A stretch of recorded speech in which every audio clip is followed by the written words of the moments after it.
Welcome to the Year of Shame Challenge 3, Episode 12!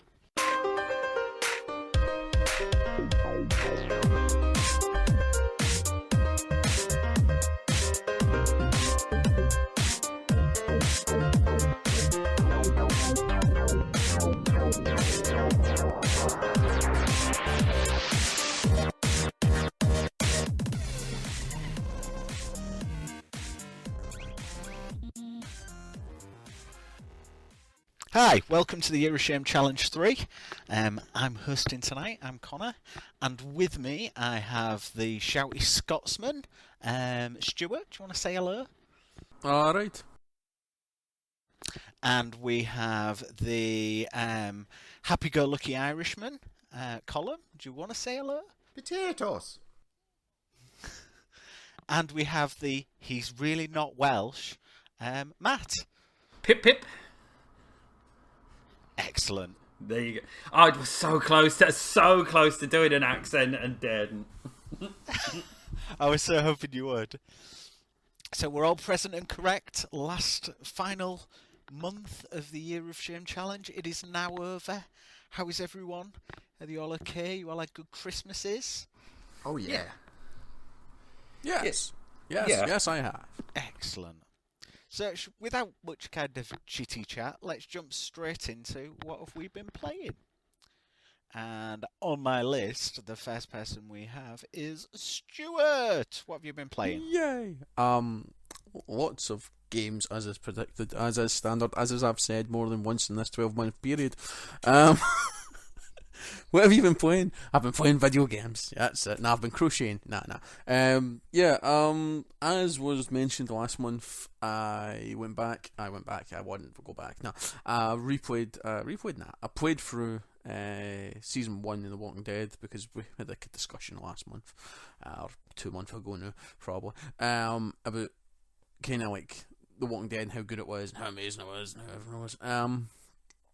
Played through it. It's alright. I still think Wolf Amongst Us is a better Telltale game, personally. I think the ending of it is garbage. I think the You're end of The Walking Dead is Jesus. Heartless Garbage! it's so shite. It's so shite. You are a heartless monster. I thought it was going to end. In a big dramatic hurrah scene.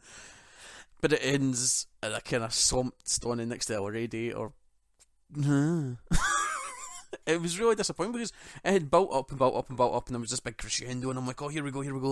And then, that's how it's going to end. I was like, that's really... I'm curious as to how you think it could have ended, though, given what... I think it should... Well, are we allowed to... Are we going to go into spoiler territory? Are we going to spoiler tag this? Why not? I would avoid spoilers, personally, but... Well, I was going to say, they've nowhere to send email after this one, you know what I mean? There's nobody going to be there to answer the phones when they're raging. You know what I mean? The building's going to be empty, possibly burnt to the ground. But, you know what I mean? It's like... We give our Twitter handles out. There's no way I'm getting my Twitter handle hammered because you decided to spoil The Walking Dead Season 1. I know. No season 2, but season 1. I just felt it was a bit lackluster at the end, and it was a bit damp and a bit... I was with it. I kind of liked episode 2. Was that episode 2? Episode 2. The farm was the pin. Oh, somebody's playing the piano. Episode 2 was the pinnacle. I think. Really? The first season. I think the farm was the best episode. See, I thought that was the worst episode. Episode 3 for me was the best one. Episode 3 is where it started to turn, but because technically episode 3, 4 and 5 are all... It's like episode 3 at the end starts the chain reaction of the final run-in, you know what I mean? I don't know. I've watched all of the I've watched all it. I'm up to date with the Walking Dead and Fear the Walking Dead, so I've not read any of the comics, but I just kind of watched it and I kind of like episode 2. I was like, oh, this is quite cool. This is tackling kind of the standard taboo subjects, and then it just kind of the arse fell out it, and like I'm glad that some characters didn't make it. I'm kind of gutted other characters did make it.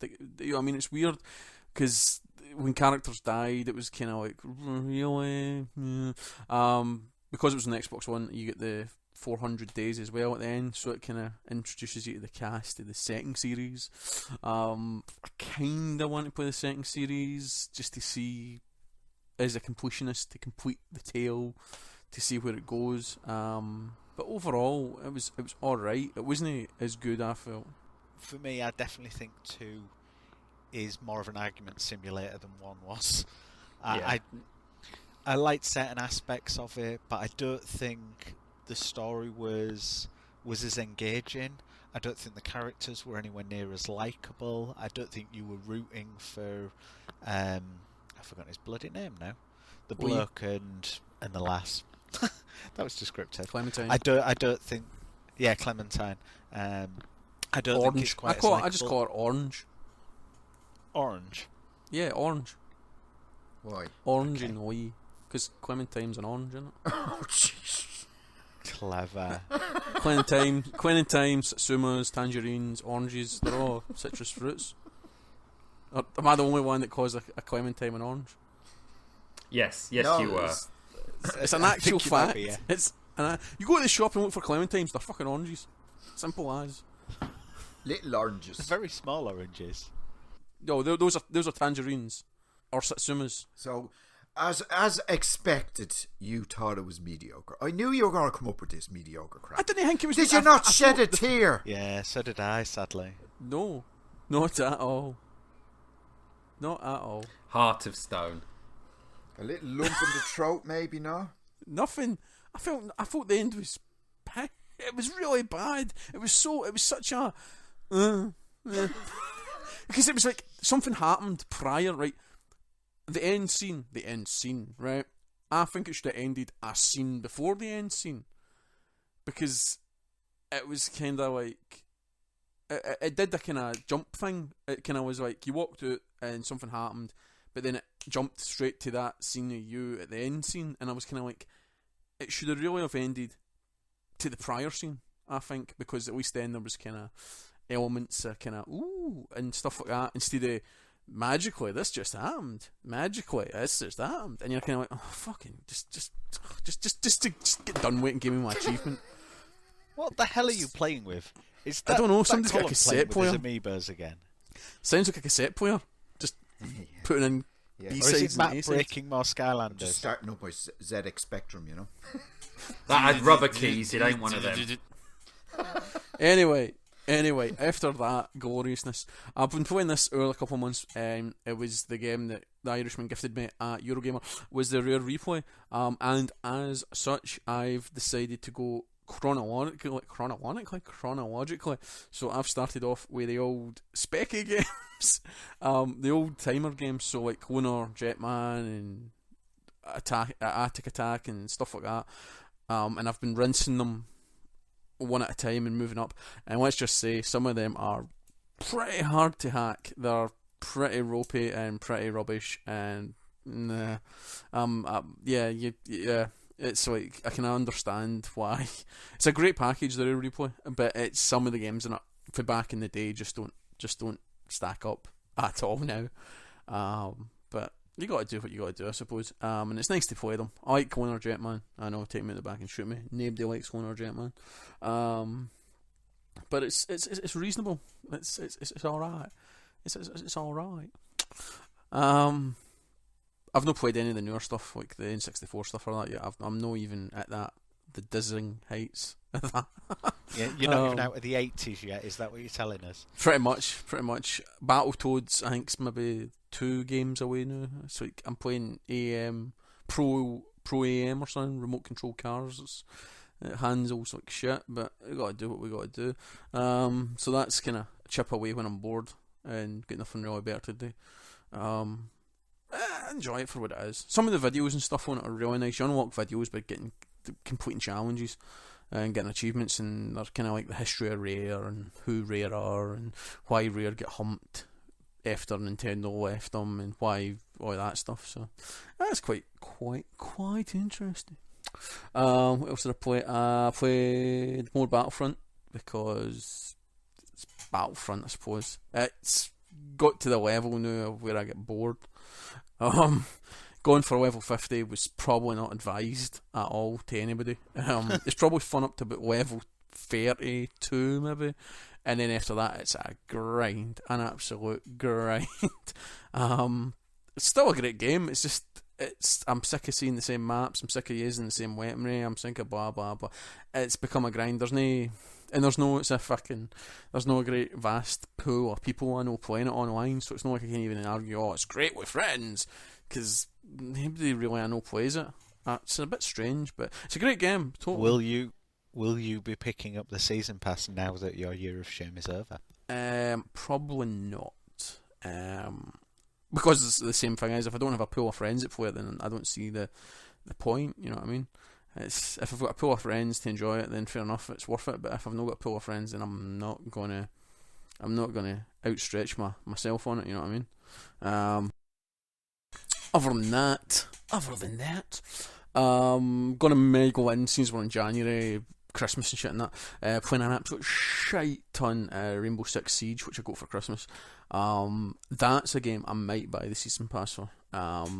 Every night, me and the Tix boys. This is Xbox. I think there's like 14, 15 years are playing it.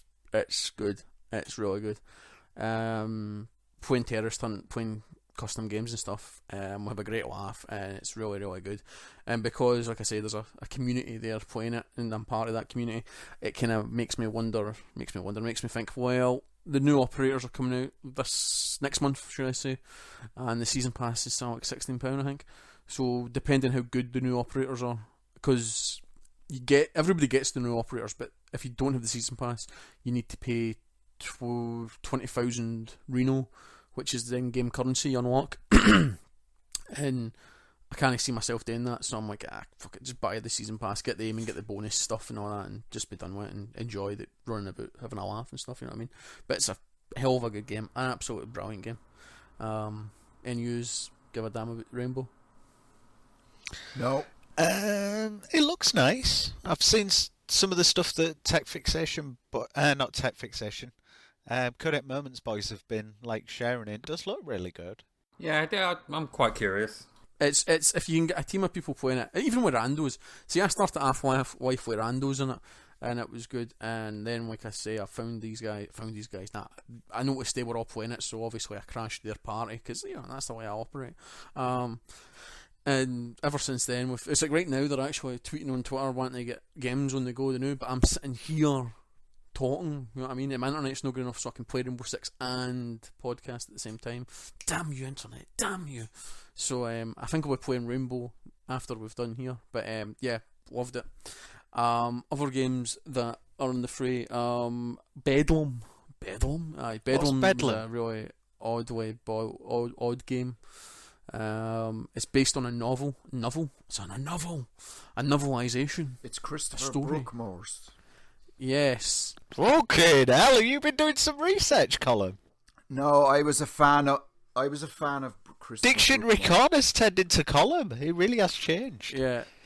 Yep. Well, he is he's a Scotsman.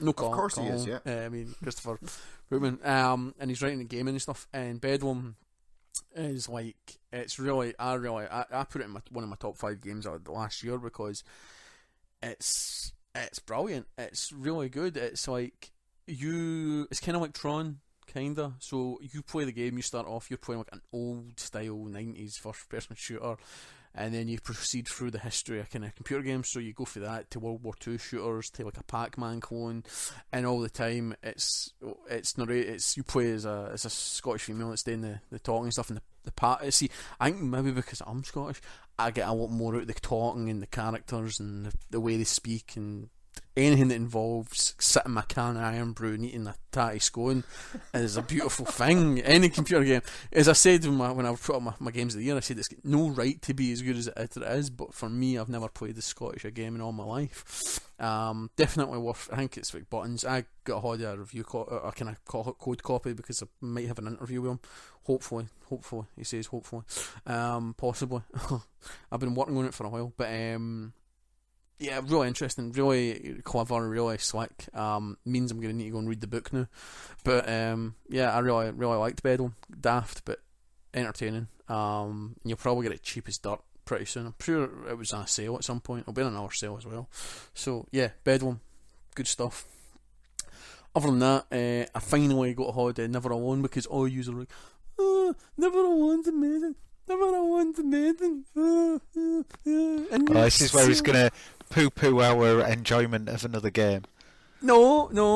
In all honesty, Never Alone, that's what, if we weren't podcasting tonight, you'd never hear about it because I just sat for the last 3 years and totally nailed the fucker. Yeah, it's not a long game. 3.5 years including DLC. It was enjoyable. I really liked it.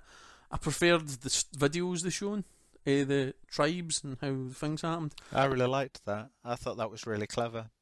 Yeah, it's the DLC stuff's slightly better, I think, because it's focused on one guy's family.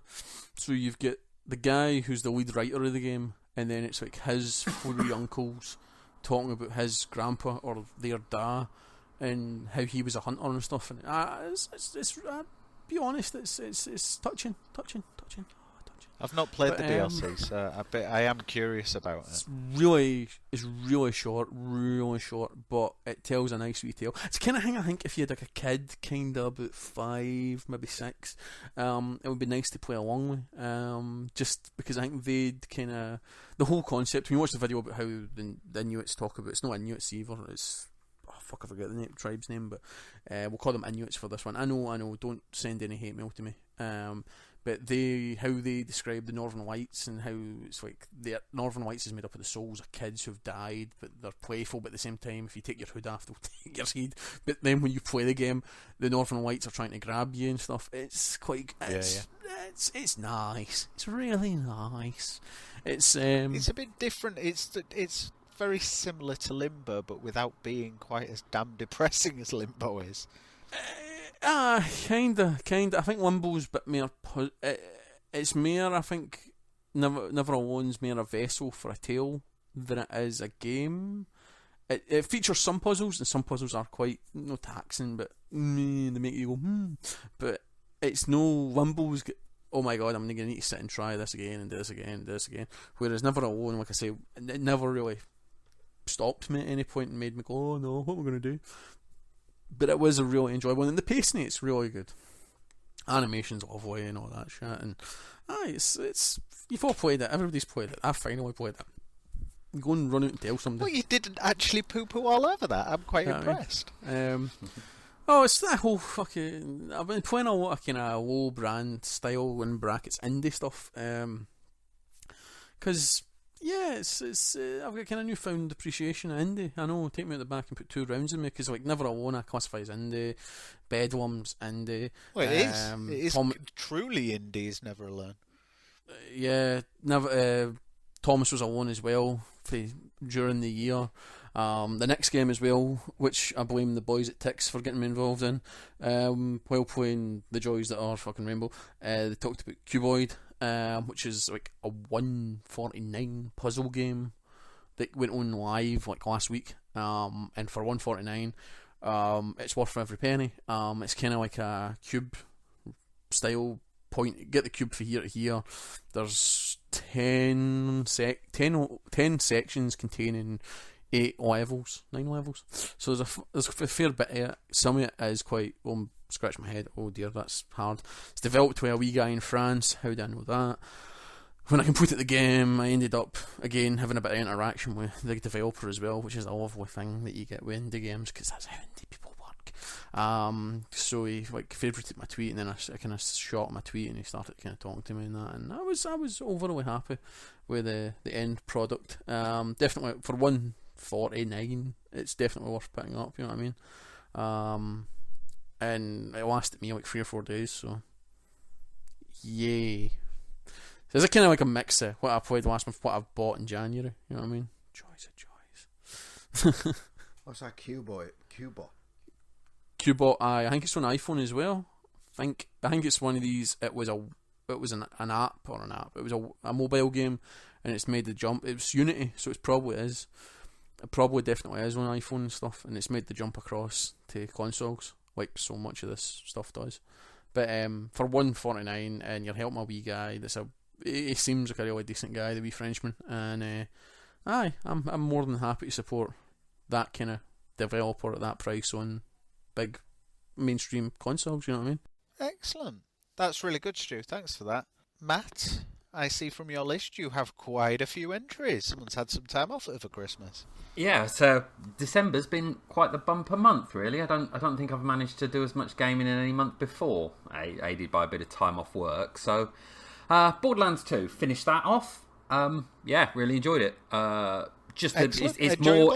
In more Borderlands. I enjoyed the humour, the shooting's as good as ever. The one thing that sort of did disappoint me is in Borderlands, one of the big pulls of it was that all the guns and opening the gun chests and perusing the guns and pondering over what it was better. In Borderlands 2, they'd stuck all the best guns in one chest by a transporter that you had to get golden keys for, and they were from codes that were released on Twitter, on YouTube videos, etc., which made the in-game chests that you'd wander and explore. I never found a good gun in them. So in the first game, where you were excited when you came across one, in this it was almost became just there's no pointless looking in that. So once I got a few decent guns out of redeeming a few keys, they saw me out the rest of the game. After the boss at the end of Borderlands being a ridiculously easy one where you could just stand still and shoot to kill him, I was expecting big things from the last fight in Borderlands 2. It was fairly similar. Just threw my turrets down, hid behind a rock, let them do all the work, and that was that. So, enjoyable. I mean, I do like the whole mechanics that Borderlands 2 offered, but just not quite, didn't reach the heights of Borderlands 1 for me. Next game I played was a game called Hammerwatch. PC game, very reminiscent of Gauntlet. You can tell that's where it's taken its style from. It's Gauntlet with more classes. I did enjoy my time with it, but it has one of the most frustrating, I want to punch the screen repeatedly with my face endings of any game I've ever played. Worse? Is it worse than Walking Dead Season 1? It's nearly as bad as ending. Ghosts and Goblins, which is quite possibly one of the worst endings to any game. It is of that level. It just... I did watch a YouTube of completing it fully, and I didn't miss much, but when what happened, I shan't give it away if anyone... I just... Never have I wanted to punch the crap out of my PC. I think Rage has got a really bad ending. I just want to put that in there. Really bad ending. Oh, don't say that. That's Rage. On my pile. Rage is a great game. I love Rage, but see the ending? Yeah, just no. Right, I'll bear that in mind when I play that one. Due to our chat on the last show about games that upset us or that, I promised that I'd play Halo Reach. So I did, to completion. I like Halo games. So it was a Halo Reach around. Yeah, I quite like Halo games. I don't see the massive pull of them that perhaps some that's got to Stuart or whatever. But I've always enjoyed my time with them. And I think it sort of emphasised to me that you've got to care about the Halo universe and the characters in it to give a toss what was going on. Because as people died and there's these big panoramic shots that are meant to be gut-wrenching and you're supposed to be disappointed, I didn't give a toss. They were all Marini McGrunterson falling by the wayside, and you had big guy with big gun, and that's George. You fucking call him George. You draw him George. His name's George. I can hear Push Stu kind of crying there in the background, slowly, quietly sobbing to himself. No, but it just I enjoyed Halo Reach, but it was done. Enjoyed my time with it. Never to be played again. Next game, Tomb Raider. Played that through to completion. Again, that suffered from the thing that... Which Tomb Raider? Because I'm expecting you probably have a million the PlayStation 1 one. On Steam. It's been on my pile of shame for a while. The one that was released on 360, or the Lara Croft reinvention, or however you want to brand it. Again, it's poor man's Uncharted for me. Again, Wow. it tried to again. I think as characters died, you're supposed to. Lara's really upset about it, and you're supposed to care, but you've not invested any time with these people. So it's like, no, he's dead. Whatever, not bothered. So all these big scenes, they were just set pieces to me. Nothing really mattered. I thought Lara in herself was a good character, but the supporting cast. You got to like the old Scottish guy with the bonnet. He was Scottish. Shug. You know what I mean? Mind you're a croft hen. You know, Headbutt him. yeah, Off he goes, and yeah, he was Gotta just go and get my pension. just another character that bit the dust. Spoilers. He didn't die. He didn't die. I don't think he died. But yeah, I enjoy it. I quite. I found it wasn't really the boss fight, but I found the ending quite satisfying. All very enjoyable, but not as good as Uncharted 2 or 3.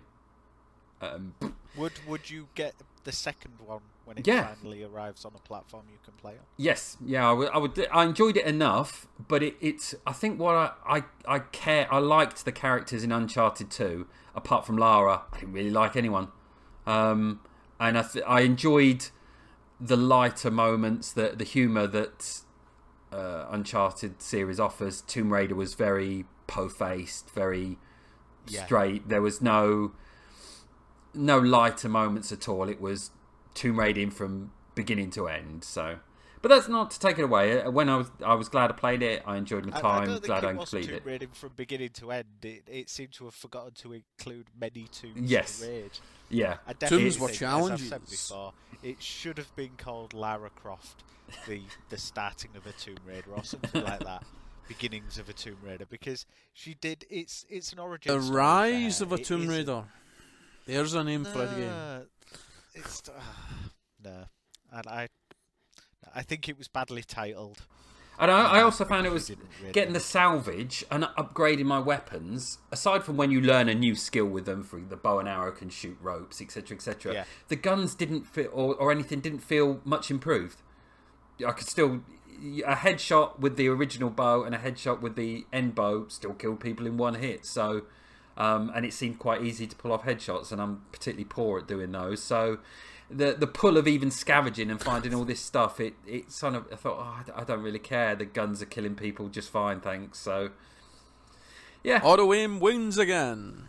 So that was that one. I then tried to play a game that was supposedly short, a little game on PC called DLC Quest. It's a little indie game. It came in 2 parts. I seem to have got to an enhanced or a DLC version of it or whatever. The first part of it, the hook is, or the comedy gag with it, is that everything in the game is purchasable DLC with in-game currency. So sound, or the ability to jump, or the ability to move left, or things like this. You have to collect in-game currency, and then you buy them and you explore. Now the first part, it was really basic. The humour didn't make me laugh, and got to the end of it in about an hour, and shrug of shoulders. Played through the second part of it, much funnier. There were some genuine platforming bits. There was some exploration. Again, it only took a couple of hours, so it was an evening's worth. But the second part is the part to play for anyone that's got it. The first part, I think, isn't worth it because there's not a lot to do. What else have I played? A game, I've got it on PC, but I think it's out on some of the consoles, called Don't Starve. The clue's in the name. It's a survival game. The idea is it's got a very comic, hand-drawn look about it, very gothic, Victorian kind of look to it. Tim Burton.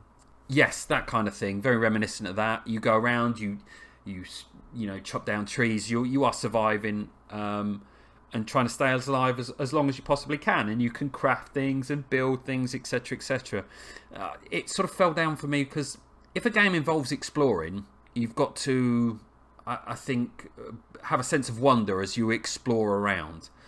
Because the very monochrome look of the game, and there are sort of different biomes, for want of a better phrase for them, but they all look very similar and they're very drab. And I know this is by design, but wandering around the generated island, There was no, I wonder what's round this corner. I wonder what's down here. It's just more of the same. So it didn't really sink its teeth into me. I can see it's very clever, and when I've watched videos and read wikis on it, there's some clever stuff that goes on, and it sounds quite interesting. But I don't think I've got the patience to wander around as much as you need to in a very drab landscape. So that's exactly the same kind of sentiments I had to it.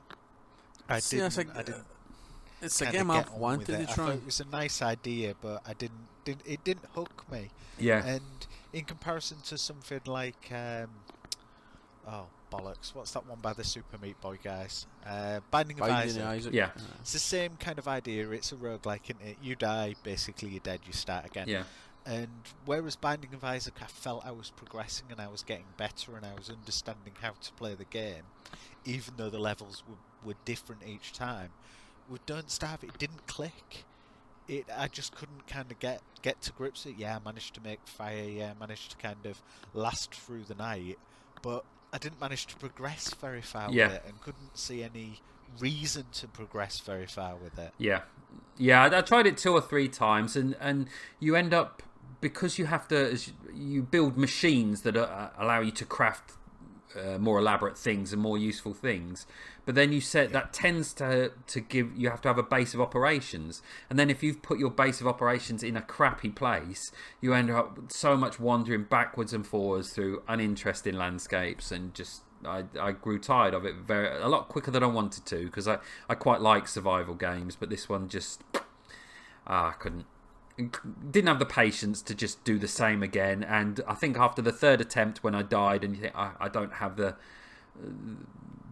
want to go through that and start from scratch all over again. So and then the last game for the tale of, because it's for the same it's just because it's for the same devs that did Shank 2 and the Mark of the Ninja, which are possibly some of my favourite games, and then they came out with this, and it's what?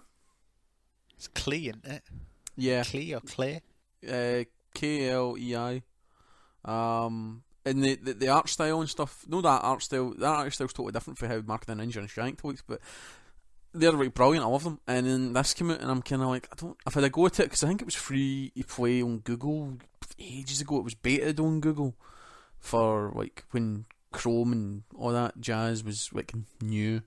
There was a quick beta, and I kind of played a bit of it, and I was like, I don't know. And then when it came to Xbox stuff, I just can't be arsed. It's no Shank, and it's no fucking Mark of the Ninja, is it? So, meh. I mean, it seems quite popular. There's quite a big following for it, but I just didn't click with me from this moment I started. I think it's a Minecraft style concept. If you think about it, I know you're talking about it like survival stuff. I see it as a kind of Minecraftian Terraria style kind of Terraria. That's where I keep my fish. In the terrarium, and that's for keeping lizards. Yes, but anyway, we kind of get the point. It's that kind of game, you know, and I'm just not into that kind of shit. I'd put Ark. See, I've not played Ark. I have the preview on my machine, but I don't really want to play it, because it's that kind of, you just wander about surviving and taming dinosaurs and I'd be interested in kind of Don't Starve because there's the new co-op DLC coming, isn't there? I think it might already be on PC, but I know it's coming to consoles. And I think it's one of those ones that if you're playing with a friend, it would actually be more interesting, because it just feels a bit dull. But if you're chatting and saying to each other, right, I'm going to go off and get this, and you start looking for this, and we start to build an encampment, the fact that it's all wiped out if you die is very against kind of the Minecraft idea of building and inhabiting and keeping developing. It feels too easy to just get it all wiped out, and you just kind of, well, at least for me anyway, I went, well, I don't really know what I'm doing with this. I'm not getting on with it. I can't be arsed. Yeah. And it maybe takes too much to get you into it. Whereas I think if you've got someone else playing with you, it might engage more. I don't know. That's kind of my. Yeah, I mean, when back in the day when I was World of Warcraft was the game I sunk most of my time in, and I can remember playing that game. And although they're very different games, in that game, as you move from zone to zone, the sense of wonder and awe at the different environments, and there was a real sense of, I wonder what's over there. I wonder, I'm going to go over there and see what's there. And I think if you've got a survival game, you need that. You need a reason to go and look at stuff and find stuff. And don't starve. Just the whole place seemed, well, this is a bit, the trees are dead here, and this one's a bit swampy, and this is a bit deserty. But that was I think literally that's the kind it. of feel, the depression feel. I think they want to go for that depressing Tim Burton style thing, you know. I think that's what their end goal was. So they've succeeded. I mean, yeah, it's definitely by design, but that design choice has turned me away from it, if that makes sense. Try So Aquaria. It'll be good. I mean, Terraria. I mean, Terabithia. Whatever. Try it. yeah, I mean, I've played that. It's one of my kids' little games, and I play with that. But they play that on split screen, and with my eyes, that game is not designed for. Even with my binocular type glasses on, I can't read half of the inventory stuff in that. So Don't try that. Get Nom Nom Galaxy and make soup. That's fantastic. Yeah, I see that was a game you sunk your time into. So yeah, that might be one that I spend. Last game for December. Honestly, it's so satisfying building a big universe-dominating soup factory where it's all automated and you can just sit back and enjoy the profits. Living the dream. Oh yeah. Last game I played back when I was a teenager. I've always enjoyed the Warhammer universe, the Warhammer 40k universe, and all that. That's always been a universe that's appealed to me. And back as a teenager, I used to play a board game called Space Hulk. I spent a lot of time playing as a kid. Great board game. The PC version is exactly that.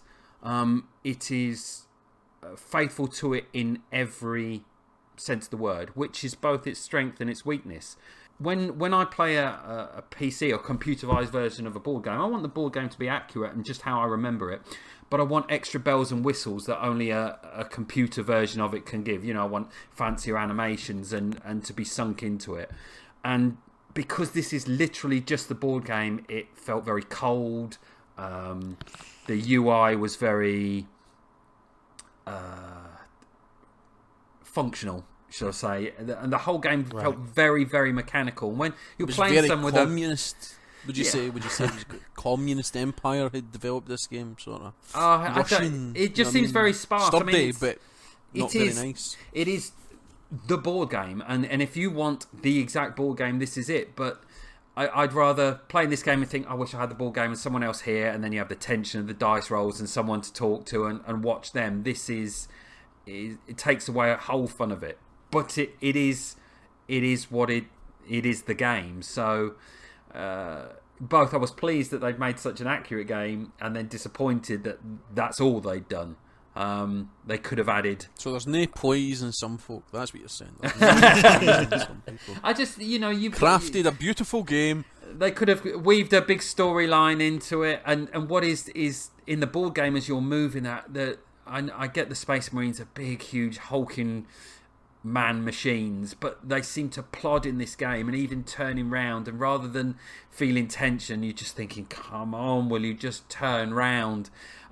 Dice rolls that you would do in the realistic board game, in this you're just thinking, well, if I see the cut scene of him shooting something, that was good. If I've missed, you won't see the cutscene, so you stop even looking at the imaginary dice rolls and just sit there looking at the screen going, I want to see the cutscene. There we go. And it just felt really, really functional. So such a shame, because I think it could have been they could have made it. They could have made it more like XCOM, which XCOM is Space Hulk expanded out into a more open levels. If they just used some of the pointers that they'd done in that, they could have. But maybe the whole goal was we're going to make the board game on a computer screen, and that's the beginning and end, and that's what they're going to do. Mission accomplished, but I would rather have gone back and played XCOM again. So was it PC you were playing that on? Yes, yeah. I mean, maybe if I played it online against someone, maybe that would bring something to it, but a game shouldn't need... If a game can be played in single player, it should be enjoyable just with that, and a second player a bonus rather than... It just kind of feels a bit weird, though, for a board game to be played in single player, though. It's got that... The way you spend points in that, it is very much done like XCOM.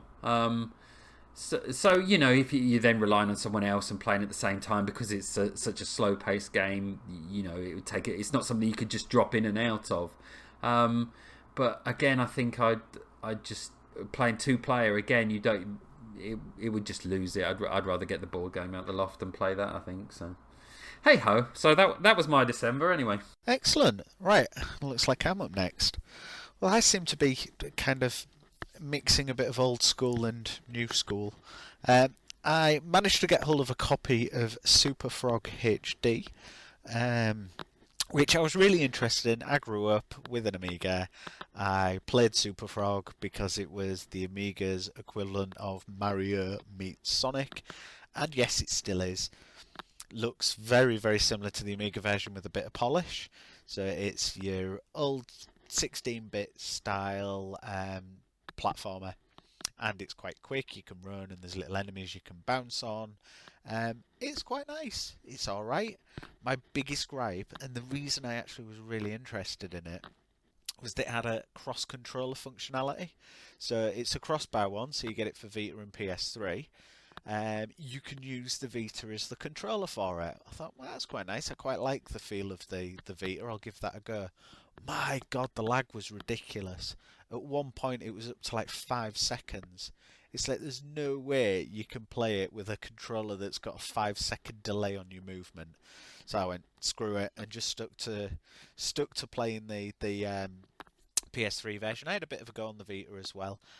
My two of my nephews stole my Vita at Christmas and got addicted to Super Frog, and it was quite nice watching them play this really old retro game when they're used to kind of Skylanders and COD and bigger flashy. They're used to games. Skylanders and COD.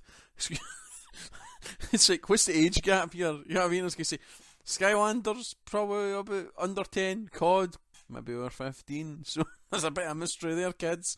Well, one of them's a 12. One of them's 12. Well, and that's the it. other I'm one's- phoning the social. I think you should. Colm's already got them on ready on speed dial. That's who he's been yeah, writing hold this on. email to, isn't it? He's been sitting all night typing away this email to the social, giving it the, this is your last chance to act now. Clunk, clunk, clunk, clunk, clunk, clunk. He's got the touch and the elephant on the keyboard. Clunk, clunk, clunk, clunk, clunk. I think he's using a typewriter. I think he's writing his memoirs. I'm waiting for the steam to go. It's a steampunk typewriter, isn't it? Clunk, clunk, clunk, clunk, clunk. Ding, ding, ding, ding, ding, ding, Back ding, in my ding. day, keyboards used to use buttons. Yes. It's no Murder, She Wrote, for God's sake. It looks. I bet it looks like something. He's out of dead! Naked Die! Lunch. It's a big giant cockroach typewriter that is typing into. I don't do cocks. That's good. Fair That's good enough. for you. That's a nice bit of overshare there, but thanks for that, Colin. Good Doesn't actual help in warning. this topic, but thanks. So continuing, yes, I quite enjoyed Super Frog. I got quite a few trophies quite quickly, and then went, you know what? I played this years ago. It was all right back then. It's not doing anything really new now. I can't be asked. And I got a copy of Aqua Kitty Milk Miner Defender DX. Now try saying that when you're pissed. Jesus, is this the one? Is this the game that was on the Wii U? Yes, I think it was on the Wii U. It's a little indie game, and it's actually really good. It's got quite a good soundtrack. You basically play this little cat that's in a. It's not a side-scrolling shooter. It's a shooter where you can move left and right, and you've got to defend these other little cats that are mining for milk. So you've got to protect them from different enemies that are trying to kill them. There's some that'll just try and get in your way, and there's some that will try and nick the cats, and you've got to try and protect them. And it gets harder and harder, and it's really nice. I really liked it. It's quite simple looking, plays very well. You start to kind of get to a point where you can start to collect weapon upgrades, like double shots and triple shots and smart bombs and things like that. So it's very much an old style shooter. But it's quite silly and very playable. I really liked it. Back to a more kind of mainstream thing, and the game I spent most of December playing because I did it as a codec momentum. A lovely guy at work had got Fallout 4 and said, I'm going to have to plough through Far Cry 4 so I can start Fallout 4 when I've finished it. Do you want to borrow it? And I'm like, yes, of course I do. It's one I missed out last year or year before because of doing my Year of Shame. And I know Colm talked about it for 6 months straight, and it took him forever to play. And I actually have a little bit of empathy for Colm, not generally, just over this situation. And the map is fucking huge. It's absolutely massive. We've talked about typical Ubisoft game of, yes, it's very big. Yes, you go to a tower, it lightens the map and it shows you there's more shit to collect. My God, there is so much busy work in that game, and unless you're going for 100%, which there doesn't seem to be any reason to because there's no payoff for it, I went bollocks to it. I'm just going to go for the trophies. But it's so hard not to get distracted. It's pretty, but I think it was held back by the fact it was cross-generation. I don't think it looks anywhere near as good as it should. My Twitter feed through most of December was basically me posting videos of bugs that I'd encountered, which makes the game sound worse than it was. There was lots of weird graphical glitches and bugs and weird and wonderful things. As an experience, I actually really enjoyed it. But the story was bobbins. It was so anticlimactic. It builds and builds and builds and then goes and doesn't resolve Like anything. The Walking And at the Dead end Season of it, 1. get lost. This is a shooty bang bang game that I'm talking about here. I thought you'd be paying attention. But Um, Troy Baker! Troy Baker! he's pretty good. He's pretty good. I quite liked him as Pagan Ming. I quite liked him. He was all right. I think the game looks nice. I liked the idea of it, and I think it had some nice touches. The Shangri-La stuff, I thought was quite a clever idea. Horrible. Especially how you get into them with Reggie. Oh god, I wanted to kill Reggie. I've always wanted to kill that guy. What was the other guy called? Reggie and... Yogi. Is it? Both of them should have died pretty soon. Pretty soon after. The elder bin jabs. Them two. The ones that were smoking the ganji. Yeah, the ones that were off. They kept trying drugs on you, making you do weird and wonderful missions. I thought it was all right. I don't think it was anywhere near as good as Far Cry 3. I don't feel the story was as good. I don't feel. I think the world looked nice and was impressive. The new features like throwing your grapple hook up and climbing was quite nice, and they felt like there was more verticality to it rather than it just being a massive map with very little kind of reason to go upwards. I quite liked the little buzzer. What I did really like was when I got into co-op, and this is a big gripe. I think if I'd have played the entire game in co-op, I would have enjoyed it more. Because the couple of hours I played trying to platinum it, and I did platinum it, I ended up with a random and found that you could grapple onto the bottom of these little buzzer helicopters. So there's me flying around dangling off the bottom of this guy's helicopter, which was just bizarre. I was like, that's really cool. And then driving around to areas and going taking the fortresses down together worked really well. I did get some really nice videos. I liked the multiplayer, but there wasn't anything in there other than dinging off the trophies that made me go, yeah, I can see myself being invested in this. It wasn't like Far Cry 4's co-op, Far Cry 3's co-op, where it had an alternate story, and you worked together through missions. I liked that. I really enjoyed that. This just felt like your standard multiplayer fare, and it was alright. It wasn't amazing. But I think the biggest point was the fact that the ending let it down. It built up to something that it couldn't live up to it, which was a bit of a shame. But loads of random things. My favourite moment was I was driving a quad bike as a truck that's carrying weapons for the enemy. An enemy convoy is coming straight at you. It was coming straight at me. I shot the guy in the head who was driving the truck with a pistol. He died at the wheel, which caused him to go up kind of a slight embankment, do a full 360, so like 10 full arc round, ploughed straight into an elephant, which stopped the truck dead.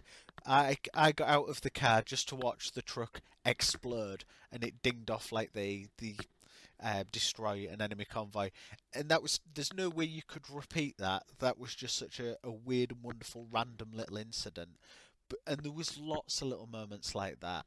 But the world does feel real. I think the story just felt a bit empty. I think it's definitely the last game I've played where I've had enough of open world games for the moment. I need to play something that isn't quite as big and time sinky, and I'd recommend it. I don't feel so bad that it's been like over a year from it coming out till I played it. Yeah, it was alright. I played a bit of SingStar at Christmas. That was the only game I played over Christmas until day after Boxing Day. SingStar, it's SingStar. I also then played Gauntlet Slayer Edition, which, if you don't know what Gauntlet is, where have you been living? It's an You're ultimate possibly game. under the Could be age of 10. 5. Could be 10. Yeah, it's top down dungeon crawler. The original dungeon crawler. Diablo. It's Warrior basically needs where food. Diablo came from. This is very much a Diablo clone. It feels very true to kind of how Gauntlet was, with your wizards and your warriors and your elves, and you hack your way through collecting loot to get through to the end. It looks alright. Doesn't look bad. It doesn't really look very next gen. It's fun with friends. It's one I'm glad I didn't pay, and it came with PlayStation Plus with 4 people. It's actually quite a laugh, but the trophies are dreadful. It's kill X amount of enemies with any character. Kill X amount of enemies with each character. It's so grindy. Get killed X amount of times. Take X amount of damage. There's no thought. There's no inspiration in the trophies. It's very, very dull. So unless you're just going to use it as a way to chat to someone and play through and just grind it out, I wouldn't really recommend it. It's all right. And that's me done. That's my December. Colm, have you stopped typing? Yeah. Is your bladder empty? Hold on. Yeah. You just I having a don't know check? what that was. Is it- I was just checking my I bag. was just checking he'd undone his flies before he emptied it.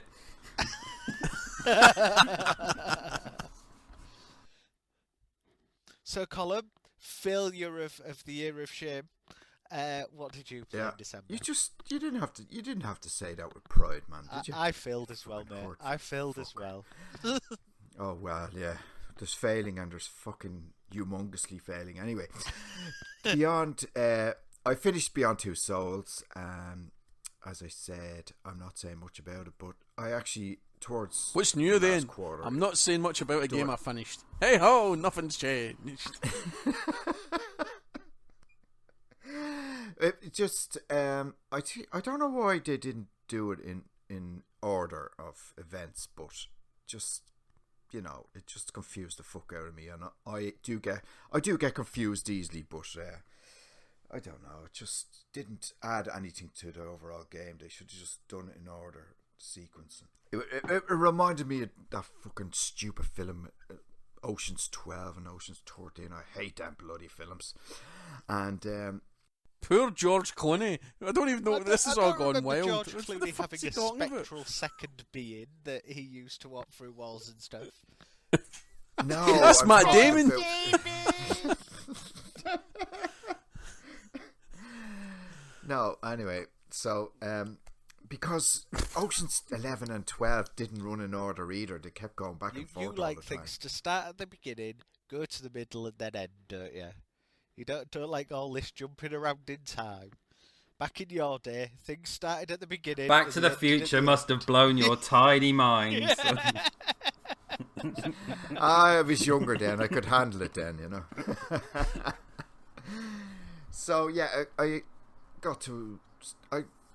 started to enjoy it towards, you know, the last quarter. So Did you play Heavy Rain? I Colm? believe I believe. Yeah, I loved Heavy Rain. So because this is the same sort of thing. Which do you prefer? Because I remember playing the demo of this and thinking, yeah, it seems quite interesting, and I loved Heavy Rain. Heavy Rain. Heavy Rain is far Heavy better. Rain. Between the three of them, the Fahrenheit, Beyond Two Souls, and Heavy Rain. Heavy Rain. I thought he's going to... He sounds like he's going to break out and start singing Prince in it. Heavy rain, heavy rain. It's Purple Rain. Oh, for fuck's sake. For fuck's sake. Show 12, and we're still explaining every gag and every minutian detail, people. For fuck's sake. So did you like it? Did you think it was good? Did it feel like it was just basically a movie with a couple of movements in it, or did you feel it was actually a proper game and there was a story you felt you were impacting? More of an interactive movie, more than a game, to be honest. More than a woman. Turn into short circuit. So it's out on PS4 at the moment, but I wouldn't be arse getting it. High praise indeed. That's the seal of approval. I played it on PS3. The PS4 version does have the option to play it in sequence. Right, okay. Well, they should have put the fucking thing in fucking PS3 version, and then I would have enjoyed it more. But there you go. And Stuart to be proud of me. I'm still playing Witcher 3. Right, stop. I know. Stop. Steez. What? Disconnect for this call and go and fucking finish it. Just go That's now. what he's been trying to do. He's been trying to look for YouTube videos with his typewriter to find out to get past bits in The Witcher 3. So, I've checked my time on The Witcher 3 and I am 5 days. Jesus! 5 days, 2 hours and 4 minutes in, and I am only 11. I'm only level 11. Fuck me. And you're still in this conversation and you're not playing it. I don't know what's going on here. So I'm going to get my money's worth out of this game because it's going to take me for another 25 days. It's just, it's. See, Far Cry 4 was more of a work. It was more work. What's the word I'm looking for? It was more of a pain in the ass. This is more of an enjoyment. What's the word I'm looking for? Arse. Jesus Christ, man. The characters in this game are just brilliant. It's like something out of a Game of Thrones episode. It's just, the characters are just fantastic. There's so many different characters. I couldn't name them all. I couldn't even name one of them because I'm a fucking dumbwit. But the characters are just great. The story, there's so many quests. I think I've done 50 quests so far. There's tons more to go. Every village you go to, there's a notice board with about 10 quests on each one. And I just pick them up and do them as I go along. I would recommend The Witcher 3, but I would also recommend you have at least 2 weeks in the house on your own with at least 48 cans of beer and 10 pizzas. Sharing is optional. Ooh. There's your box quote. Yeah, CD there's your Projekt valid. Mrs. Colm is a lucky lady.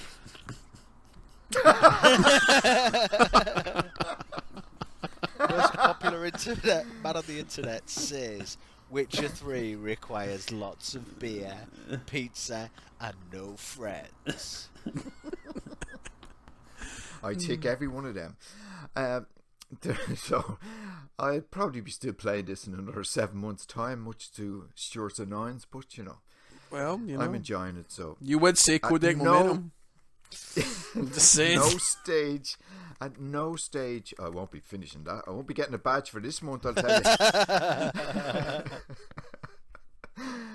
you. I also picked up Persona 4. Oh my god, we've actually transported into the Last Save Loaded podcast. Holy shit. It's just like being there. Hold on, there's Justin Knowles. How you doing? There's Justin Smith. G'day, g'day. It's the JJ's show. We're really there. Wow. Now, unlike The Witcher 3, This is a Japanese RPG as opposed to a Western RPG. This is peer pressure. This is what drug takers have to go through. Because he's got zero interest in Persona fucking 4. It's just because the environment he lives in keeps pushing him and going, Persona, Persona, Persona, Persona. He doesn't care about Persona. No, You know what I mean? He really doesn't. He's got as much excitement about Persona as a bit of dry widwa. You know what I mean? It's not even a thing. But you know what I mean? If you It's a shush- case of... He if just you doesn't should care. let him talk about it, we'll find out what his excitement is. Oh, because there's a fucking rabbit hole and I don't want to be fod in this rabbit hole this late in the game. Go on, Colm, jump down the rabbit hole. You're late, come on. Whee! I'm down the rabbit hole. It's all dark and dreary and a bit scary. Yeah, it's very Japanese, all right. Yes, it is very Japanese. Funny like that. I wasn't born with Japanese mind. Some would say I wasn't born with any mind, but there you go. It's going to take time. Let's put it that way. Lots of time. Gonna need a Another little time. time. Is any money? Is it going to take lots of money as well? Money. Time to think things over. It's going to take time. A whole lot of bloody time. Would you stop with the fucking songs? It's that SingStar, see? It's got his claws into him. To do it So- right, Colm. I have to get my last character, the healer, and my God, I can't get the fucking thing. It's annoying the fuck out of me. So have you romanced anybody? Let's go into the awkward territories. Have you got any romantic links? I have a couple of friends. No. I mean romantic links. I'm not talking about friends. We I'm don't know talking about your romantic fuck links. buddies. Come on. You got any No, proper I haven't got any relationships on the romantic go? links yet. No. I'm only fucking 10 hours into the fucking thing. It's about 150 hours on average. And that's 300 hours for me, you can say, easily. I mean, some people have finished The Witcher 3 in 5 days. I mean, 5 days is what? 24 hours. That's about 120 hours, roughly. I'm not even fucking scratching the surface of The Witcher 3, so it could take me a century to finish it. Calm down, Vorderman.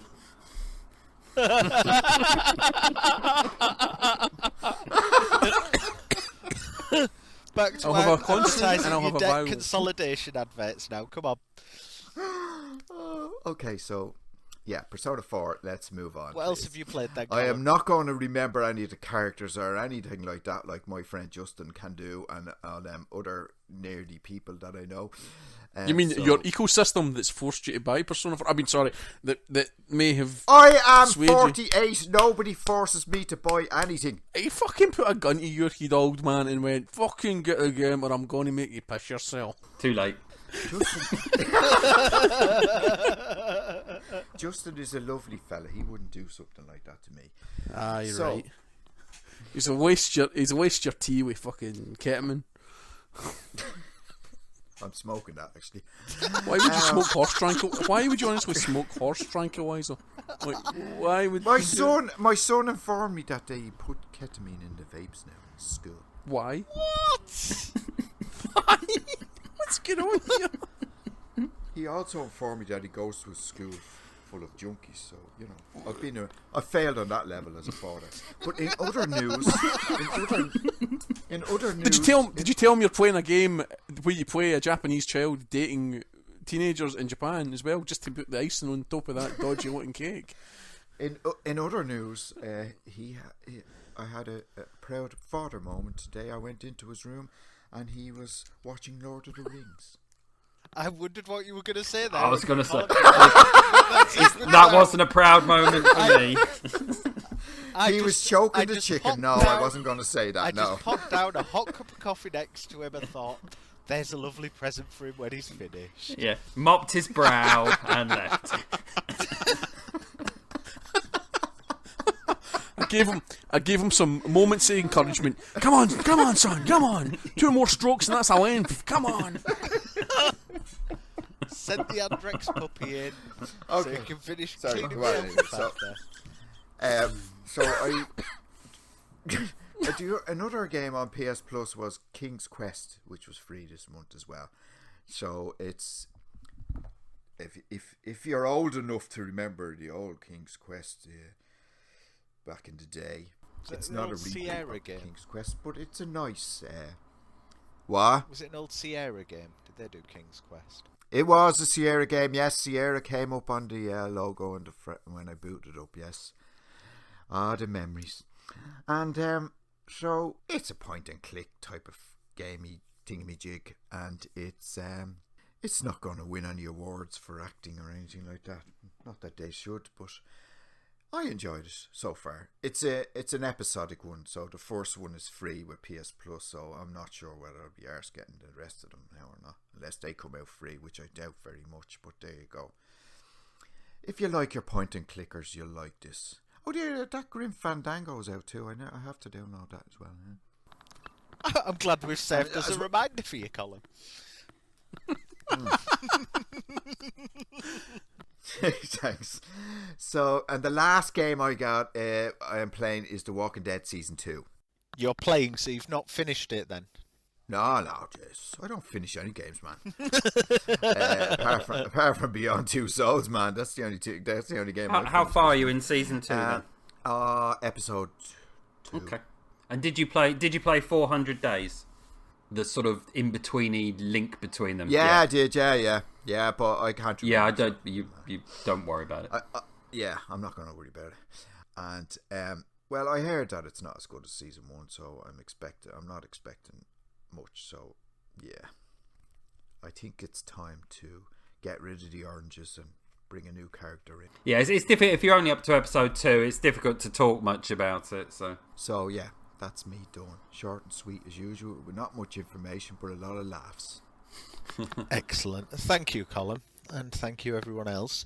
So, on to the next section. Thanks for helping me out, lad. On to the next section, and the big one. The final month of Year of Shame Challenge. What did people pick up? Did anyone fail their Year of Shame Challenge right at the very end, like I did?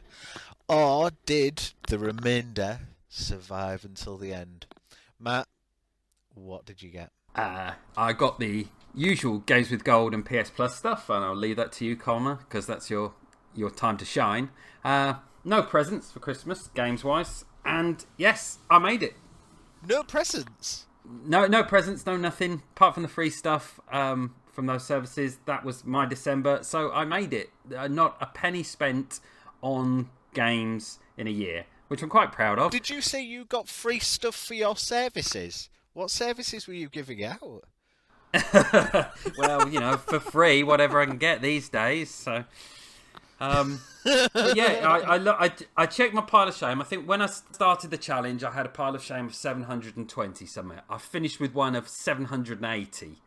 So when you think about how many games I've got through the free services, I think this year I've about, with the number of free games coming in, I think I've completed not as many as I'd liked, but I've got more than I have done recently. But yeah, not a penny spent, which was the goal. And that this was with all the Steam Christmas sale and that going on, which has always been my Achilles heel when it's come to buying games. So yes, Year of Shame challenge completed, platinum. Did you not get access to someone else's Steam account during the fun and games and steal all of their games? No, there was no need for that. I best check if anyone's stolen mine. I'll have to re-enter them all again. That'll take a while. You were hoping someone would steal some of yours just to reduce your power. Yeah, it'd be nice. Look at how many games I've been left with. Yeah, it's brilliant. I did so well. But I think now looking back at the library, this is shown that all these games I've been buying, there are games that I'm just never going to play, ever. They're just going to sit there on a list and never be touched. And I think it's been a bit of a revelation to me. I think I misguidedly always thought at some stage every single game I owned I would get to spend some time with, and it's just not going to happen. So, but yeah, I did the challenge. I completed the year. Quite pleased. Go on then, Stuart. So did you make it through the year, or did you fall at the final hurdle like me? Officially, as my money. 2 Must be date, funny which, in a Scotsman's world. Yep, 2 date, which is the 14th of February. I was going to say we're moving so far forward here in time, it's not right. But the 14th of January, I have yet to spend any money on a game fundamentally other than the 150 on the indie game. I've not bought any full titles on that. That being said, Christmas was very good to me. So your family haven't disowned you after spending $3,500 on a Halo diorama then? No, nope, or remortgaging the house, and that's why they're me family. Yeah, I got a healthy supply. It's the thing is, every year they go, what do you want for your Christmas shoot? And I go, oh, I've got all the games. I don't need any games. And I'm kind of like, well, I don't know. Whereas this year, my girlfriend knew there were games I wanted. My mum and dad knew there were games I wanted. My brother knew there were games I wanted. So they all chipped in and got me the games I wanted. So that's what Christmas is all about. Yeah, well, my brother got me Transformers Devastation, which everybody knows ever since the dawn of time I've wanted, and what a fucking game it is. Love that game. Amazing. I know some people are having a hard time with it, but I loved it. Great game. My mum and dad got me Black Ops 3 because nothing says Christmas quite like COD. It's a beautiful thing. That's turkey, but yeah. Well, no, it's a tradition because I've had. You have COD for Christmas, fucking hell! I used never to go to COD, Scotland for Christmas. I think I had COD for Christmas for 5 year maybe. I actually had COD 1 year for Christmas dinner, and it was roll mops. I kid you not, I had Christmas in Denmark, and it was curried and pickled roll mops for Christmas dinner, for fuck's sake. Nice. Well, I get the COD where you go around shooting people, which is a beautiful, beautiful thing. It's more Christmassy than Christmas itself. And then the shining light in my life, my girlfriend, went out and got me Just Cause 3, which is very nice. Fallout 4, which is very nice. With the companion guide, and totally took it by storm and got me Rainbow Six, because I didn't expect I was going to get Rainbow Six for Christmas, and I was expecting to buy that on January the 1st. But she got me Rainbow Six, and I am over the moon with it, happy as a pig in that there shite. And my brother also got me the whole Generation 1 Transformers, which is like 4 to 5 days worth of Transformers, and a wonderful big DVD box set. So I'm quite happy with Christmas. So yeah, quite. I'd be quite. fucking ecstatic. What do you mean? And Colin. that's not including my 2 Fallout t-shirts, my Borderlands t-shirt, my Halo hoodie. I'm trying to think. Hold on, I've got a picture. I've got a picture because I put it on Twitter, as you always do. That's what new kids do when you get your Christmas presents. You put them on Twitter for all to see. Yeah, it's so yeah. Lots of t-shirts, lots of good stuff. Happy times, smiley faces. I got another Fallout t-shirt. I got a lot of Fallout stuff this year, so I'm not started. I've played a bit with Just Cause, but not really started it because I'm waiting. As we'll talk later, probably about how we've evolved. I'm going to actually. I like to clear and move, so clear and move. It's like COD. So yeah. Long story short, they're buying games this year. No, I know that's hard for people to understand.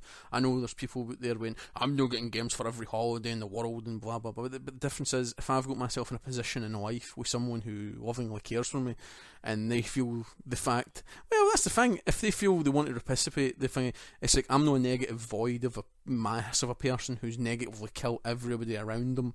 So if the people around me want to surprise me and gift me things, then that's their thing. The same way I gift them things that they like. It's a human nature, and just because I'm not that negative to the people around me doesn't mean jack shit to you. So still, from January to January, I've not bought a game out of my pocket, and I'm very proud of that. Very proud. Fair play, well done. Very proud. And later on, I've got the stats to prove the whole. It's quite interesting that I've, thankfully, True Achievements sent me an email, so I've actually got how many gamer score I got, how many games I've completed, how many games I've played, and it's interesting. There's a lot of numbers. Ooh, you love your numbers, don't you? Oh, I love a stat. I do. Oh. He's the stat man. And moving on from the stat man to the Irishman, Colm. We know you. The scat man. He's a shat man. So Colm, we must address the fact that you, on the last month, went out and bought new shiny. Yeah. We were all very disappointed with. Oh, not last month. It was the month before, wasn't it? I know.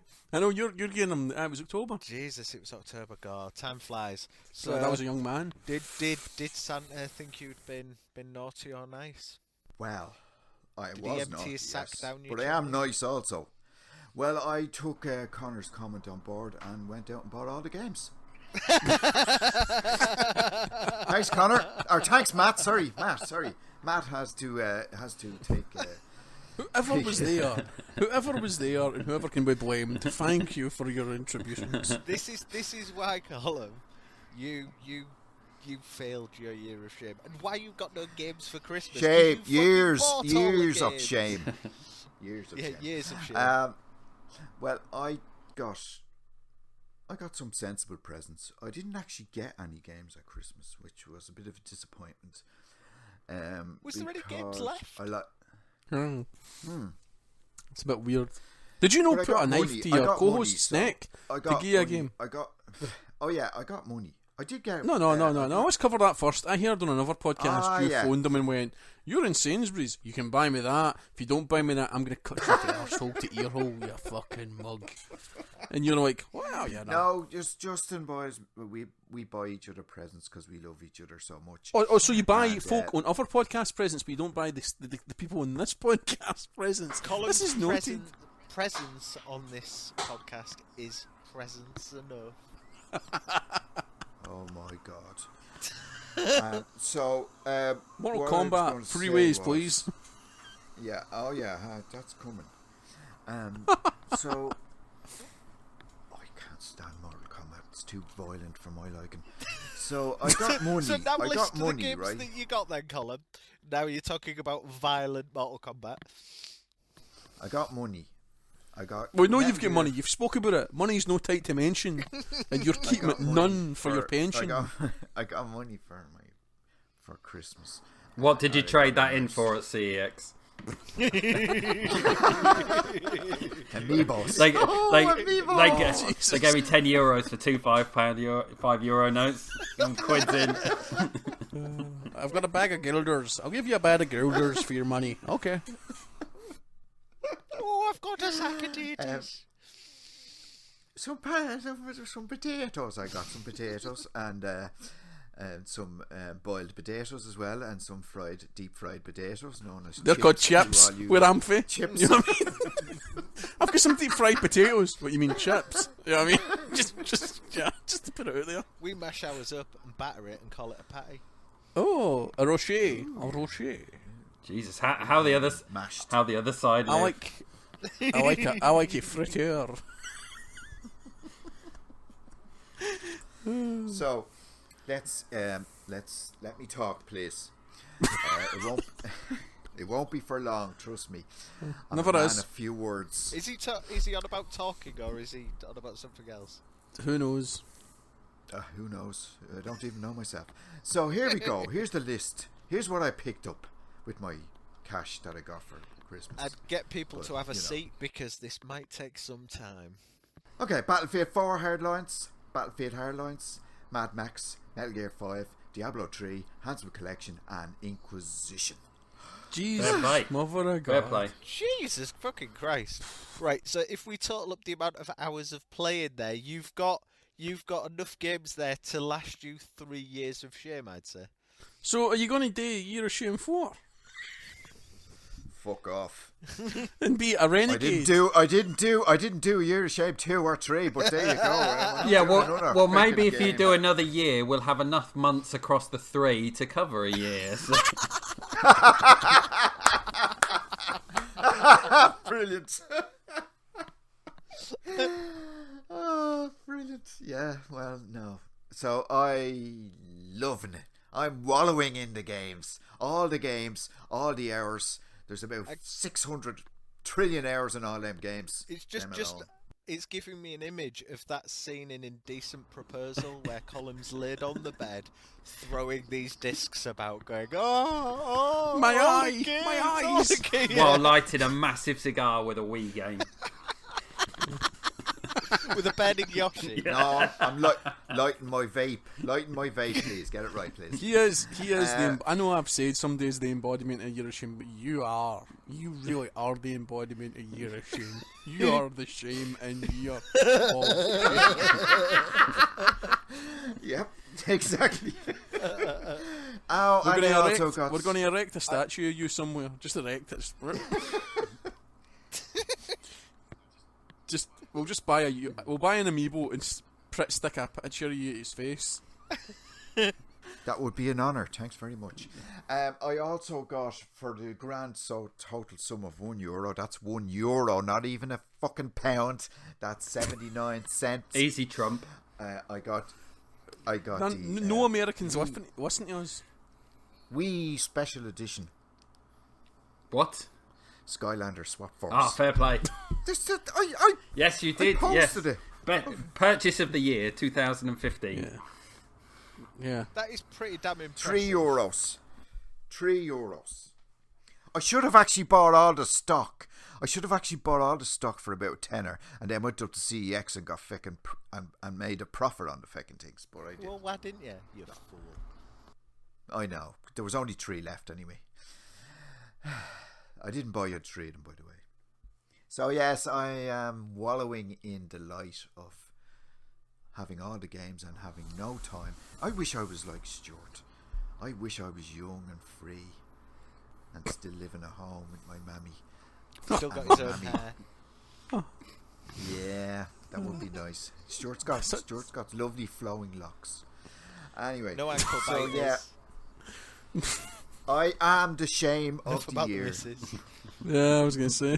This is all went fucking sideways, and I mean that in the most biblical way. By the way, guys, enjoy this, because once this is done, it's done.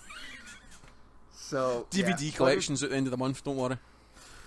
So by the time I finish The Witcher 3, which will probably be 2017, I will get around to playing Metal Gear Solid, which will be 2018, and then Mad Max, which will be 2019.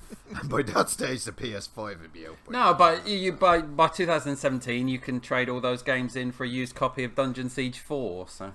No, but Dungeon Siege 3 one. Oh yeah, I got Dungeon Siege 3 but as 4 will be well out by on then. the PS3. Oh, Jesus. I'm waiting for Dungeon Siege HD collection to come out. I'm going to start a crowdfunder. I'm going to start a crowdfunder for that. I will tell you what, Just if so you you don't can buy then any get it. games until that comes out, then I think you'll manage a year of shame. So. A year of century. Who are we kidding? He's our Far Cry Primal next week, like a dog eating beetroot. He's going to be buying that and running about and going, I'm a little owl. Ooh, ooh, I'm a little owl. And he just fucking, I didn't know cavemen had grappling hooks. Ooh, ooh, a big owl. Here, that's a big mammify. Ooh. I'm telling you, if they made a game about potatoes, I'd buy it. The Tatty Man saga. There's a Kickstarter advert campaign if ever I've had one. If you made a game about bread, potatoes, I would buy I am it. starchy potato. Starchins are They brought the out Skylanders potatoes, I'd buy them too. But there you go. Anyway, So basically, what you're saying is, the last episode, we are still basically at what we were at with the first episode. Fundamentally.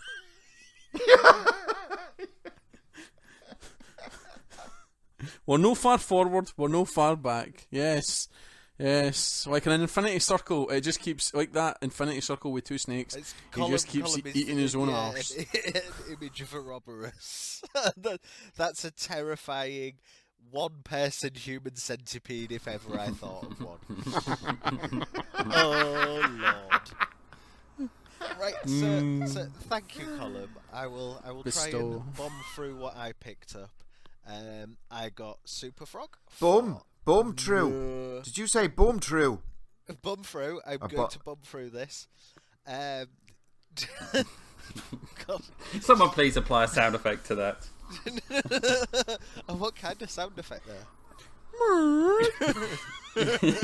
Not what I. Oi, missies, it's tight out back. I'm gonna bum through this.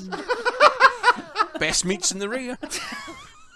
Right, so I got Super Frog HD because the PSN was showing it for £0.0 on the Vita, so I quickly grabbed it, which then gave me the PS3 version. Bonus, you put the wrong price, I paid an out for it.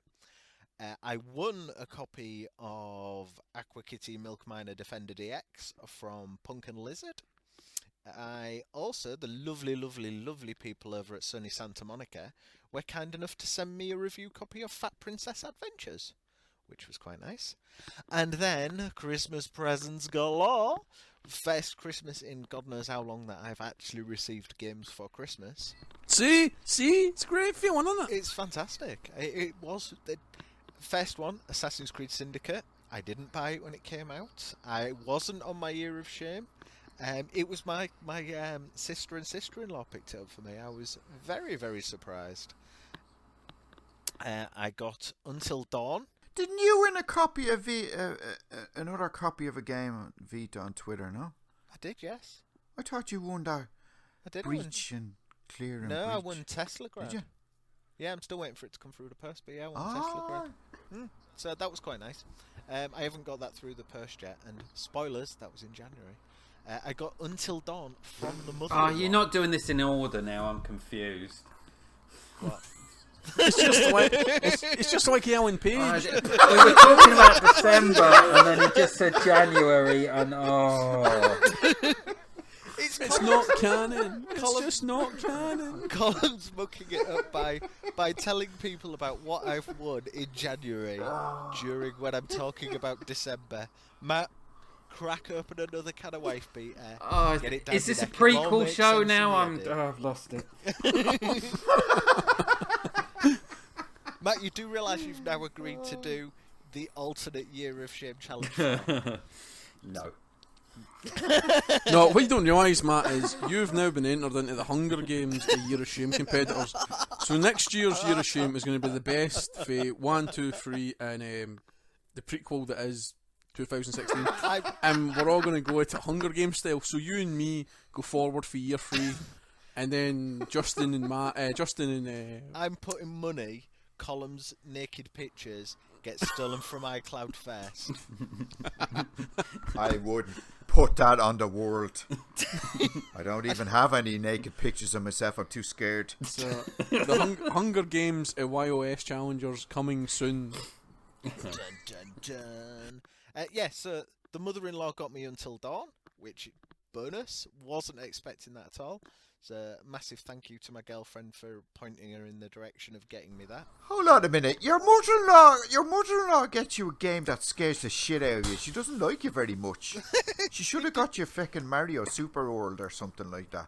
Something nice and colourful. Just make up Mario titles. Mario, I turned up to do your pipes saying, you know what I mean? Mario Super World. Colm, she knows how old I am. She knows I'm an adult. I don't need a Mario game.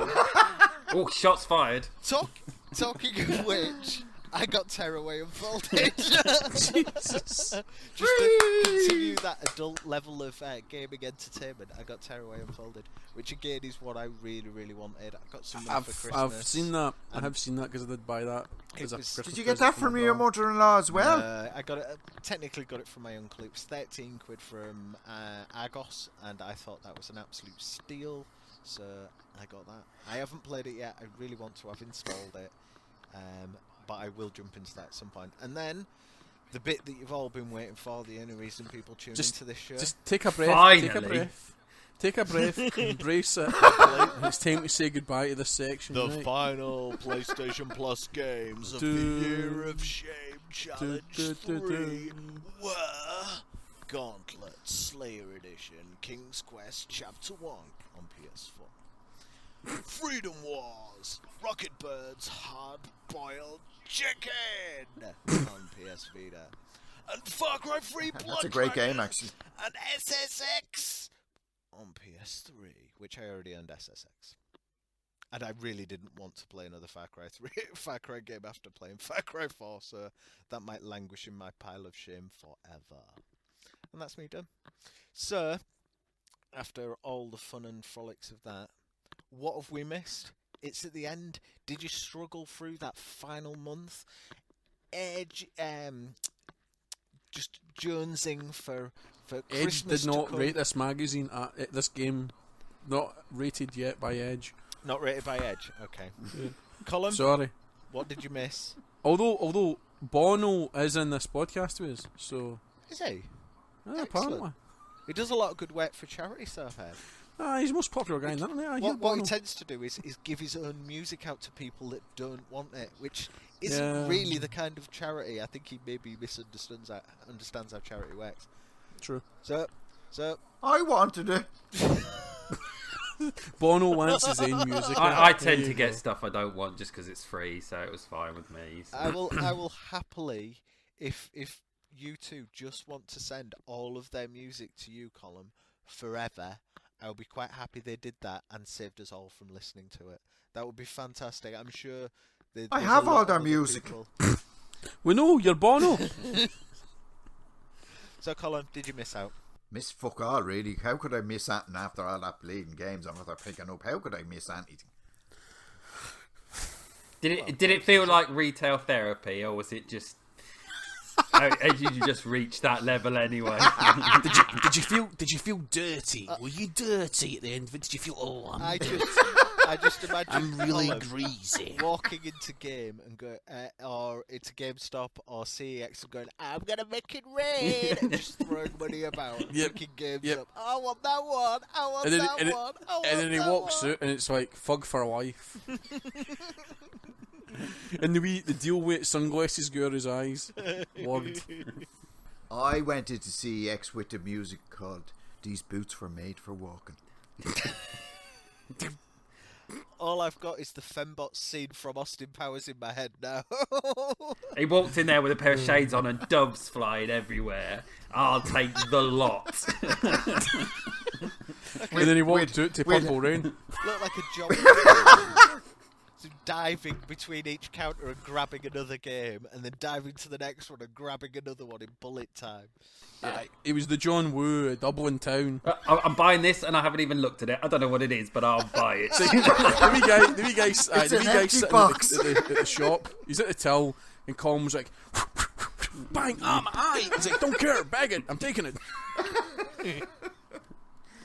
I went into CEX and I said I want every copy of Dungeon Siege 3 you've got in stock. And he went, "Sorry son, you're out of luck, there's none left." You went into CX and they shut the doors. You're a disgrace. You're a disgrace to you're ashamed. You're a disgrace, blah blah. Who cares? It's done. So no, I didn't miss anything. I think we should punish him. What do you think? Punishment? No, I'm all for it. If you're gonna fail, you've got to fail it big style, and I don't think there's any other way you could have gone out, Colm. So Colin went out in the most major thermonuclear detonation he possibly could have done. You're going to make a hole, you might as well make it as big as you can. My child's generations are going to be damaged by the radiation from Colin's actions. There's going to be areas of Dublin that will not be safe to game in. There's no going back now. What did I miss? Well, I didn't talk about it because I didn't get to play much of it. But Broken Age, I tweeted whatever his bloody name is. But Broken Tim Schafer was Tim Schafer. It's broken. It was a fucking broken game. So Tim Schafer will no talk to you, mate. Sorry, he's no Mike Biffle. But Mike Biffle's my friend, not your friend. Tim Schafer's my friend, not your friend. Randy Pitchford, my friend, not your friend. Continue. I got a lovely email from Mike Biffle with a copy of Volume in it. Up yours, fella. My arse. Secretary's at it. It said, lots of love, Mike Biffle at the end of it, so screw off. you. And accessed my old American PlayStation Network account. What I didn't realise, because I didn't think about it, but years ago I created an American PlayStation account so I could have a look at American content. And I registered it with a mistyped email address. And oh dear. I've never had to verify my account. I did think I'd lost access to it when there was the big hack because they did massive password resets. But obviously they couldn't send a password reset to an email account that doesn't exist. So my account stayed open. So I decided to try and set it up on my PS4 to play Fat Princess Adventures because it come from Santa Monica because they said, we've got some American codes. Do you want one of them? I went, yeah, that'd be lovely. Thank you, fellas. I'm in Swindon. I don't really live in America, but you can send it to me anyway. Well, I went to try and register my old account only to be told, no, you can't. You need to verify the email address. Oh, fuck. So off to Yahoo I trot to try and register my misspelt email address, hoping that no one had taken it. I find no one has taken it. But in order for me to register my email address, I need to have a mobile number. So I try and register my mobile number, it doesn't accept that it's a mobile number. Because, UK. yes, and because that mobile number is tied to a different Yahoo account. Holy fuck. So in the end, I just went, screw yeah, I'm going to create another PlayStation account. So I did. Wow. That was a story that could have been told in about 3 words, but instead we got about 20 minutes out of here. Pound for penny, people. This is the greatest podcast ever. That's it. This is what people tune in for. They come for the moments and they stay for the hours. And Matt, what did you miss? The only thing I really sort of missed during December was the Steam Christmas sale, because most of my wish list has been on there for a year plus now. Nearly everything on it was sort of 75% off, 80% off, ridiculously cheap, and it was the closest I came to failing. But I think the fact that we were in sort of the final couple of weeks of the challenge kept me strong. But so many games that I've wanted for so long for less than a fiver.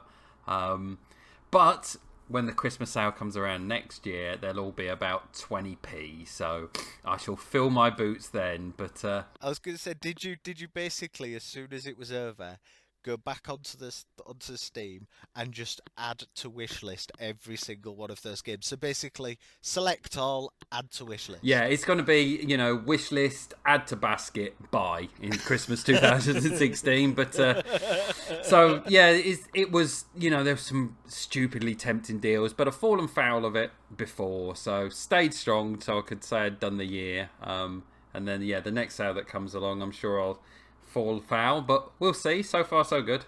Fair play. Stuart, did you miss anything? I don't even know if I missed it, if it was last year or this year or whatever, but Division beta has been put back. Oh my god, what a surprise. But it's been put back to next month, or so they're saying, because it slipped. Whee! I'm not even in the beta yet, but I want to play the Division again. And I probably think it's going to be, realistically speaking, it's going to be the first game of the year I spend money on. So, yeah, I want to play it, so. What I need to ask, did you get an Elite controller? I did not. Nope, I still haven't. Wow. Other than the time at Eurogamer, I have yet to play with one. Right, let's move on. Thoughts and feelings. Our final thoughts and feelings. I'm like, hold the bus. Hold on, calm. Aye, stop the bus, mate. Stop the bus. Yeah, Stop writing your memoirs and stop the bus. Yeah. What? Could someone get his help for him? Oh, for fuck's sake. It's as if Gone he's home here, for but he the doesn't evening. listen. He just waits for his name. It's like, he's listening, but there's nothing actually happening. And then when he hears his name, it's like, oh, aye, potato. And then he's like, potato, and he's like buying time to load in the sentence he wants. Games. Potato. Anyway, aye. That was a detour, and a beautiful one at that. So, final thoughts and feelings. The year is over. No more year of shame. I'll start. I am so fucking glad I am not doing Year of Shame in 2016. As much as I kind of joked about the idea of doing it, yeah, it'd be really good. I'm really fucking glad I'm not. I think 2016 will be a harder year, but software-wise, I think we got it light this year, if I'm honest. Yeah, well, we missed the beginning of the new generation, and we missed the generations are well up to steam, and there's all weird and wonderful gubbins is going to come out. So yeah, I think you're right. I think we did get it relatively okay. There wasn't anything amazing, but the fact is the price of games dropped so quickly. It is something that became really, really apparent during a Year of Shame. It's like Until Dawn that I got for Christmas, but I think it was about 18 quid, and a couple of months before it was 45. So it's not really worth rushing out and buying new shiny unless you really are desperate to play it day one. For me, it has made me go, you know what? I failed. I'm happy to admit I failed. I got Metal Gear Solid, and that dropped in price ridiculously quickly, but I did get a little hand. I think I've seen the little hand version. I think I've seen it going for 55. lovely. On the Xbox, because I've looked at it and I went, alright. And I went, noted the website and went, right, come back in another couple months, it might See be if down it to 20. drops. Yeah, I think it's got the element of Pebble, just keep falling. I think So. the one thing that was really striking for me was the fact that actually PlayStation Plus is pretty shit out value for money. Yeah, there might not be loads of games that you really want to play, but there is a lot of games in it, and there's a lot of stuff that you maybe wouldn't have bought. So I could probably get through a year just playing PlayStation Plus games. I don't want to. If I'd have gone hardcore, I wouldn't have been getting review copies. Real hardcore. The kind of hardcore that real men do. I wouldn't have been getting review copies of games. I'm really glad I did, because it meant I had something to talk about that was relatively new. Aye, And but I there's an didn't argument pay there for as well, but about review copies, because realistically, to do a year of stream, totally true, you shouldn't have any affiliation to any website, technically, fundamentally. You know what I mean? I know you and me both are reviewers and writers and previewers and shit, and I know I wasn't really at the start of the year, and it kind of came through me at the end of the year. But technically, I think to be true, you can't really do that. You know what I mean? I would say. For me, I would say if we're doing hardcore. If I'd have gone hardcore, I would have had to have abandoned my PlayStation Plus. And I'm sorry, that's where most of my games were. Most of the games I played through the Year of Shame did come from my PlayStation Plus. So I did get value out of previous years, like Devil May Cry, and I'm trying to think what other ones I played. Well, you get Rocket League this year, didn't you? Yeah, Which was Rocket League was fantastic. one of the biggest surprises. There's been loads of really good stuff that I've kind of gone, I don't know whether I fancy that, and then played it and gone, actually, this is awesome. This is absolutely fantastic. Why didn't I play this earlier? So for me, I think it's been a valuable experience. I'm So still. do you have a final skint. total? What you played to what you put out? God Do no. we have numbers? Do we have stats? No, I think you might have to ask my accountant on that. I've got no bloody clue. I really couldn't tell you. I played some games, and I played some others. I a bit like Matt. I probably gained more than I played. There's a depressing thought, or an absolutely awesome thought, depending on what your feelings are. Colm, Yes, do you have any thoughts or I'm here. feelings? present and correct. I'm free. Any thoughts or feelings, Colm? Well, I think everybody knows my thoughts and feelings, apart from the numbness and lack of ability to feel below the waistline. That gag I never gets old, mate. You've told that gag every month now for 12 months. It's the same fucking gag. I fucking Year hate of that shame. gag. I hate that gag so much. Oh, fucking I'll hate it. put it out then. Okay, I'll cut it out. No, you don't won't have leave to it, hear it 'cause- again. It's fine. It's over. Stuart, take a fucking breath and let Colin finish. Fucking hate that gag. Back in your corner, Scotsman. Go on. Okay, well, I as you well know, it's well documented and it's well, you know, I've been battered and bruised and lashed upon and disgraced and humiliated in public, and That's just your normal day-to-day life. And what about the podcast? Bubbly bum! I have failed miserably, yes, and I have disappointed you lads. I let the team down, and yes, I am the shame in year of. So I won't be ever doing this again. Never, ever, ever. Famous You last brought words. down the year of Even shame. if you put €1 million down on the thing and said, right, Kyle, not to buy a game for a whole 12 months, I'd say keep your money. So I think that'd be a fair bet. You're not losing your money on that one. no, so I'm just ecstatic. Good. Matt, what do you think and feel? Might call me a masochist, but I quite enjoyed it. If I look back over, Masochist. if I look back over the games I've played this year, I'm being honest with myself. I think half of them I'd never have touched. I'd have been buying more games and playing newer stuff. And you know, I've played some games I have really, really enjoyed this year that I might not have seen for any other reason. And for what you just touched on, Colin, about, you know, things on PS Plus that had appeared and bits and pieces that if I'd seen them on a shelf, I would never have dreamed of spending money on them. But you get them for free, and because they're there, you give them a go, and you come across the odd little gem. So yeah, I'm glad it's over. I'm glad if things do come up, I haven't got my hands tied behind my back and I can go and pick up stuff that I'd really like. But I've also quite enjoyed this year.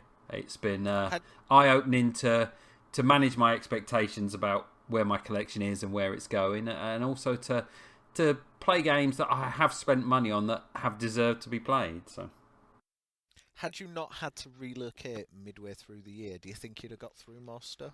Yes. Yeah, for definite. There's that's moving house has been a massive time sink, and you can see from sort of what I've managed when I've had time that I can manage to clock through a few games. And yeah, there have been little bumps and bits of hiccups. I've no intention of doing another year of shame, but I don't think I'm going to be going out now that we're into January and going straight into the nearest shop and looking at the PSN sales, etc., and buying. If something comes out that I'm desperate for, I will go and buy it. But like you've mentioned with Until Dawn or something like that, the price of games drops so fast. I can't think of any games that I'm so desperate to buy day one now. I was wondering whether we'd hear that you'd gone off. Maybe it's better to ask this in the wrap-up show when we come back to it. Spoilers in the future. Wait, there's another one? Yeah. There were two? The surprise! Bonus my episode. Yeah. Are you fighting the edge? Because obviously you're quite a big Skylanders fan. Have you been kind of going, right, I'm going to go and buy all of the seasons of Skylanders I've missed out on. I'm going to go and buy Disney Infinity. I'm going to go and buy all the Lego Dimensions. How do you have that same kind of compulsion to do that? Or have you kind of gone, you know what, I'm not missing them, I don't need them? Yeah, I mean, I've pretty much, the fact that I've bought my son for Christmas, Lego Dimensions, that while he's in bed may get the odd bit of attention from a grown-up. But no, I mean, it all comes out now. It's okay. There was one thing that I've literally, I have sat on my hands for months, but there's. I'm going to ring up the social now for Matt as well. Using his kids as an escape clause. That's just, that's fucking disgusting. Like, I'm totally disgusted now. I never bought a single Skylanders. They were all for my son. Yeah. I'm just keeping them safe on my shelf. Children are the excuse for everything.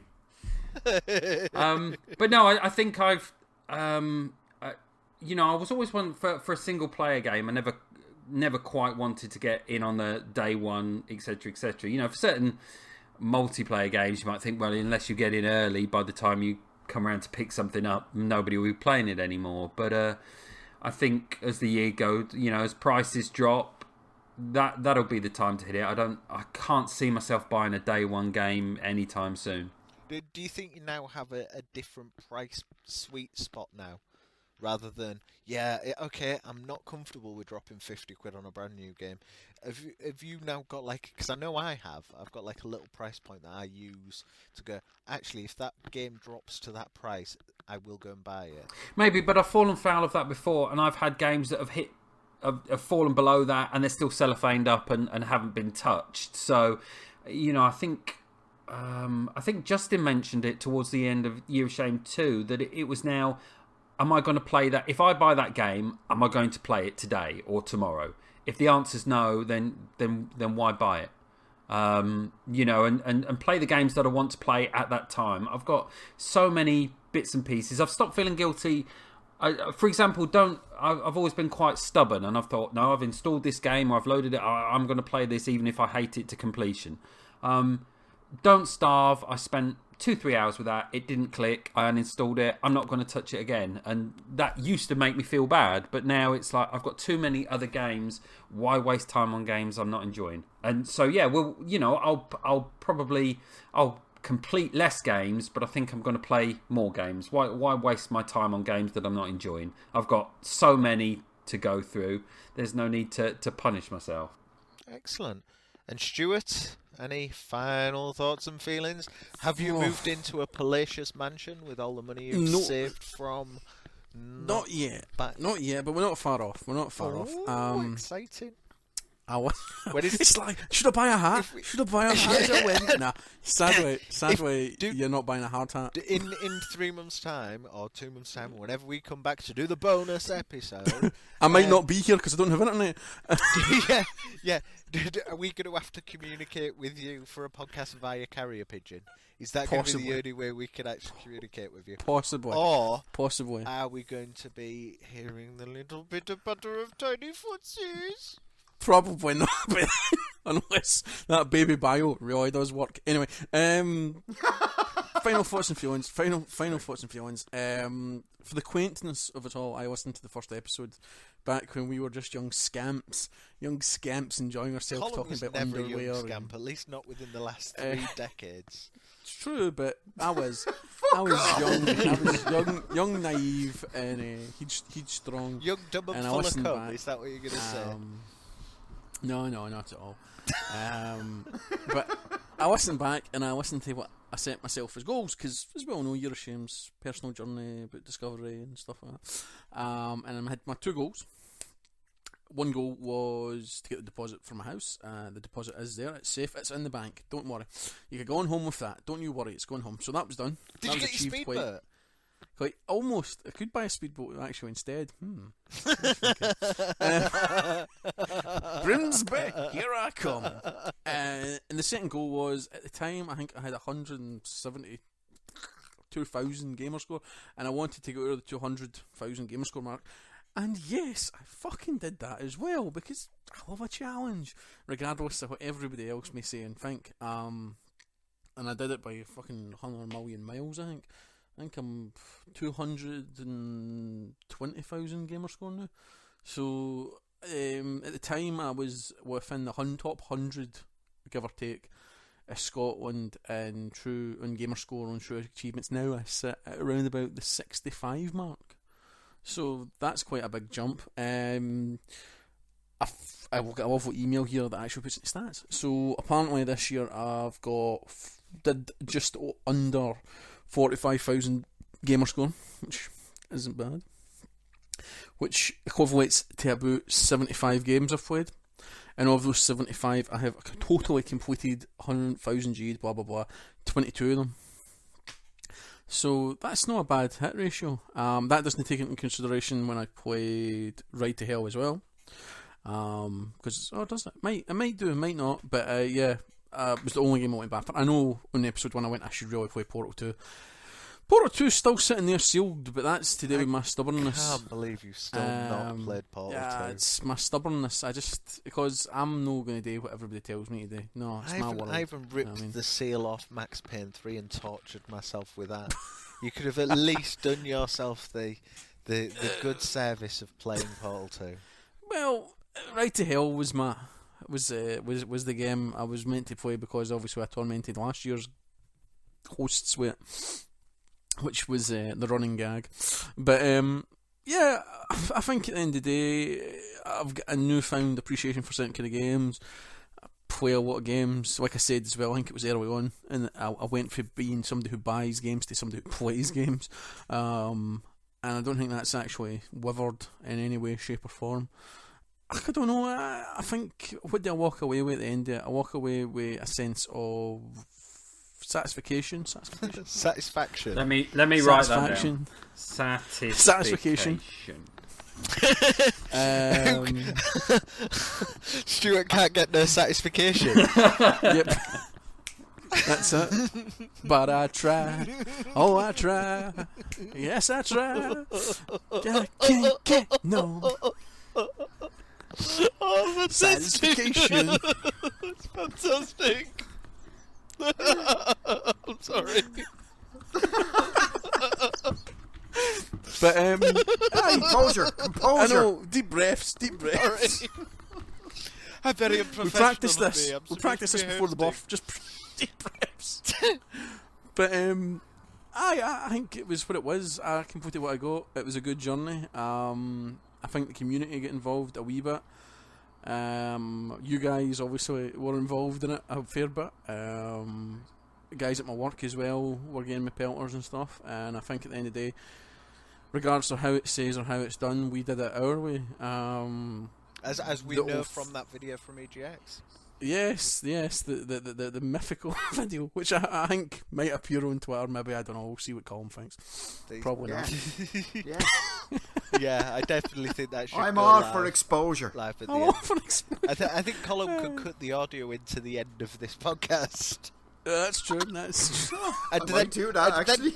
And then what you could do is get Yeah. a couple of magnets over Sinata's grave and use the force that he generates from spinning so fucking quickly to actually power the rest of the planet forever.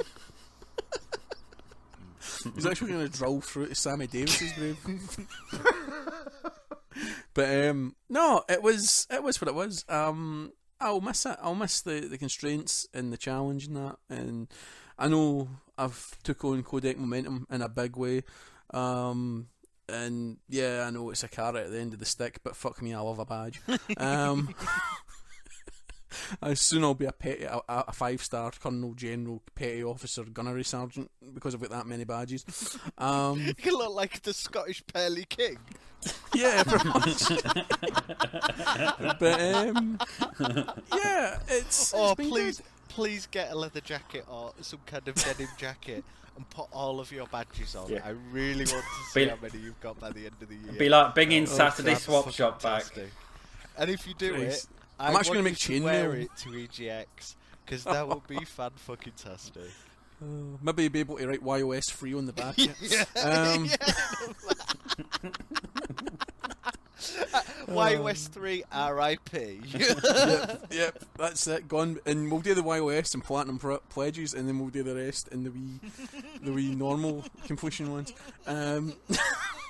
But yeah, it's what it is, and I'll miss it. I'll not lie, I'll miss it. I've not had a lot of fun.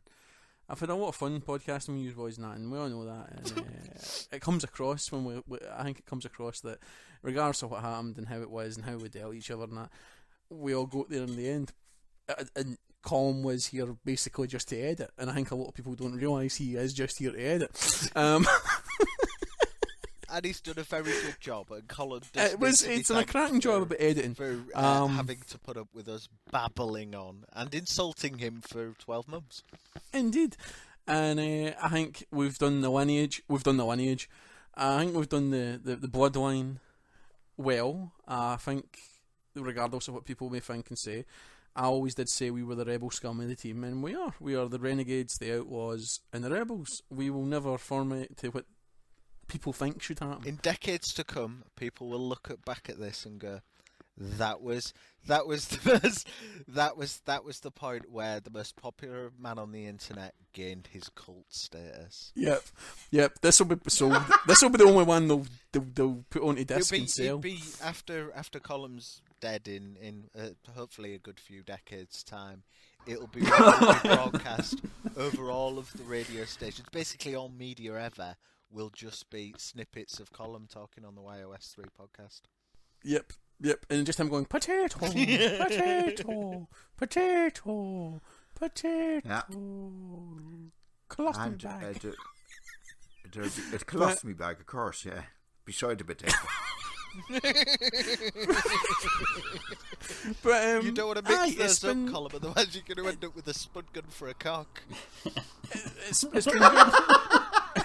It's been good. Well, I wouldn't say no to that now. Good God, Mrs. Sheridan would be walking like she'd had rickets.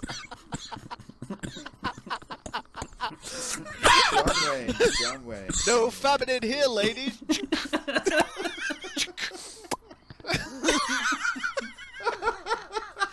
Oh god, I wouldn't trust that retard with a potato gun. Oh, yeah. Oh, I'm not going to be able to look at my local branch of Spud You Like the same way, you know. Oh, I can see you used to come Colm arrested for fucking the baked potatoes.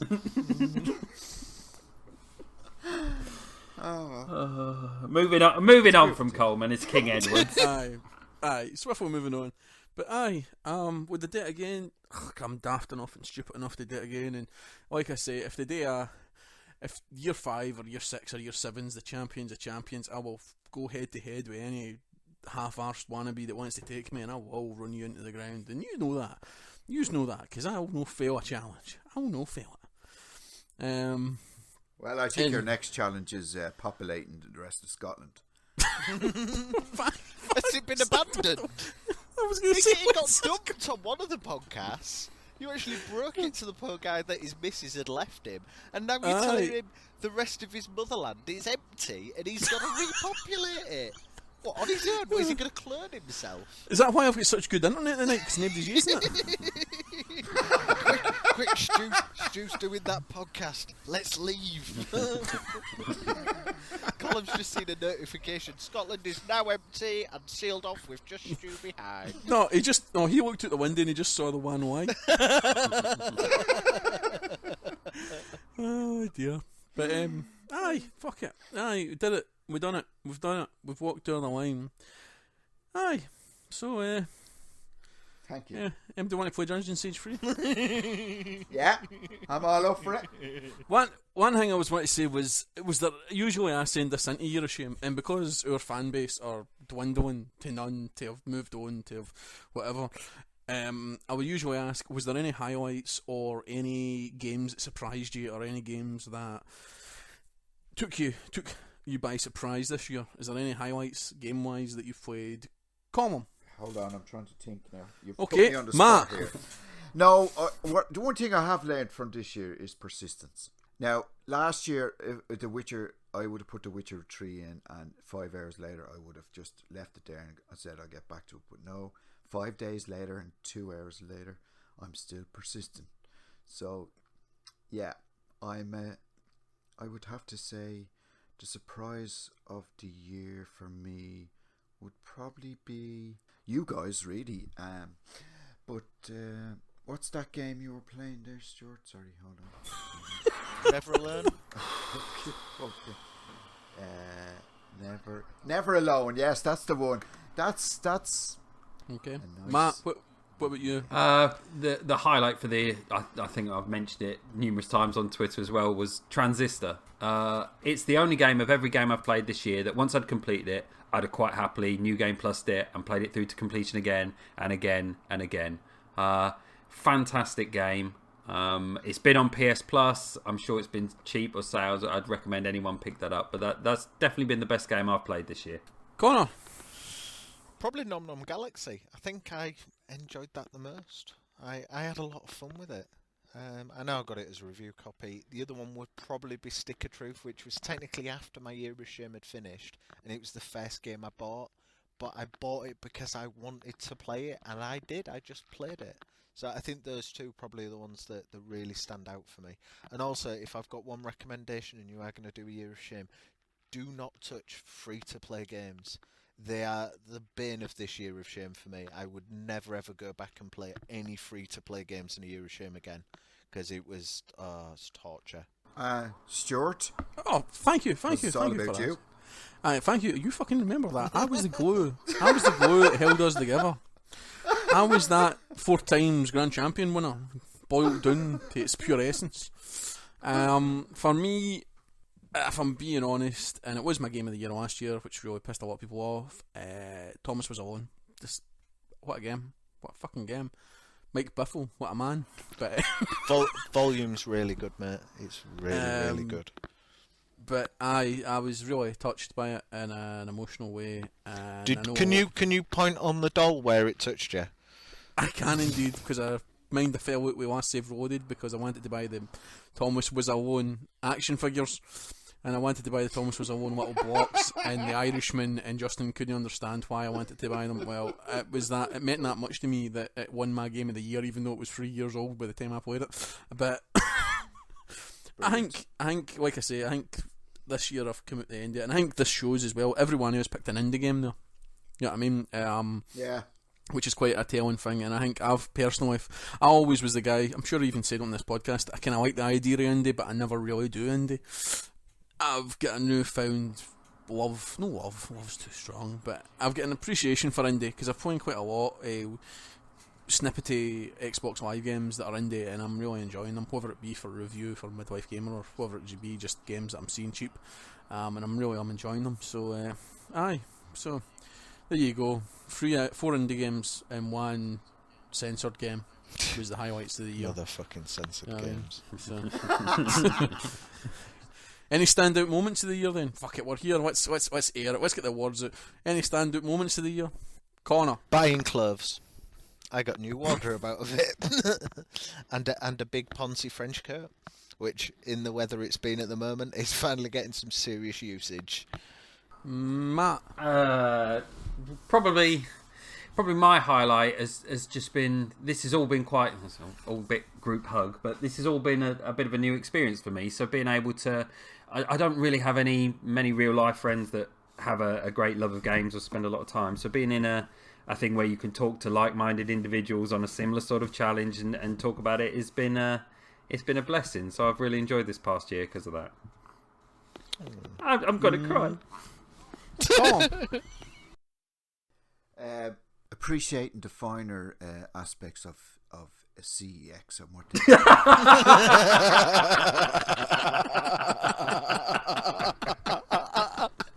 Mic drop. Show over. Fantastic. Well done, Colm. Thank you. No, I was going to ask you, what was your satisfaction? My highlight of the year had to be Amiibo Gate. And it wasn't just the fact that folk didn't, we knew it was a gag, and we knew it, and folk didn't know it, and it was brilliant because folk were getting annoyed and I think behind the curtain it was. But I think as well, it set out the shop front. It showed us that we were willing to be hardcore. I'm not talking about hardcore as in the hard. I mean, we're willing to go to somebody and tell them to burn their fucking property, because at the end of the day, there's no messing with us. And I know we might be this rebel scum of the family, but at the end of the day, hardcore as you like, you ain't gonna burn it. You ain't no hardcore. As Jack Black said, you're not hardcore. I did burn it. No, that's what I'm saying. You but did, yeah, that's it. You were hardcore. That's the bench. We're the only year shame that's ever done that. You know what I mean? It's the anarchists, and it's the anarchy year. You know what I mean? We are the Sid Vicious Sex Pistols of the year of shame. How it would have been if Colm had have actually had to shell out like 150 quid on copies of games. Yeah, which also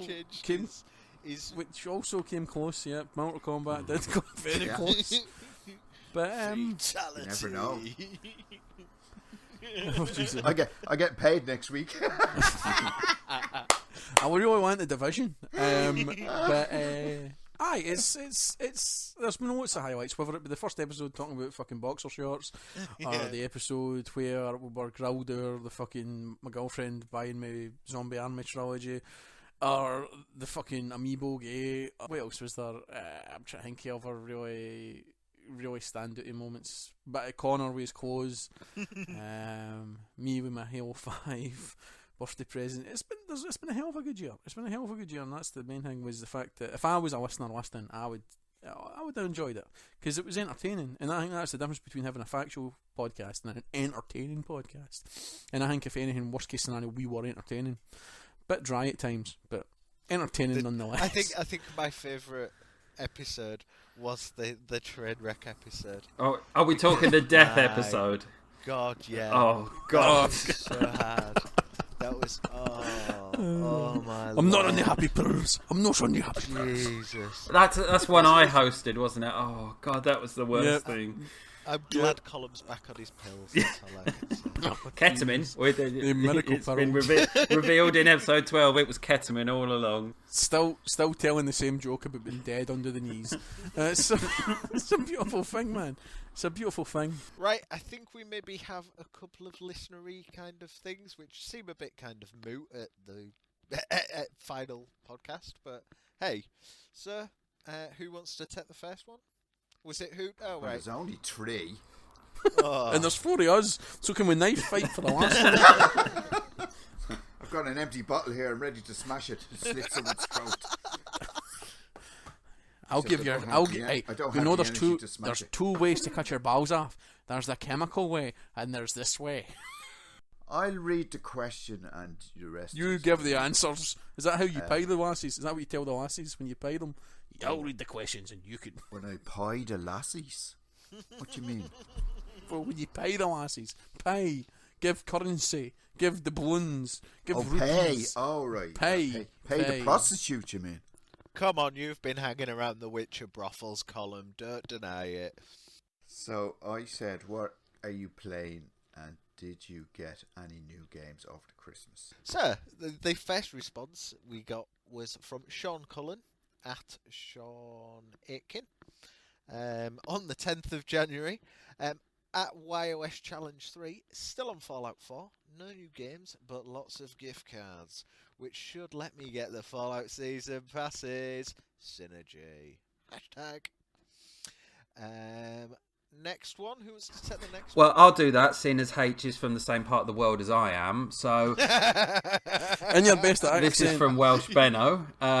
He's just letting us know that he started listening to the Codec Call podcast, the at Codec Moments on Twitter recently, on the back of our recommendation. So there's nothing that fills me with greater pleasure than someone listening to something else rather than this.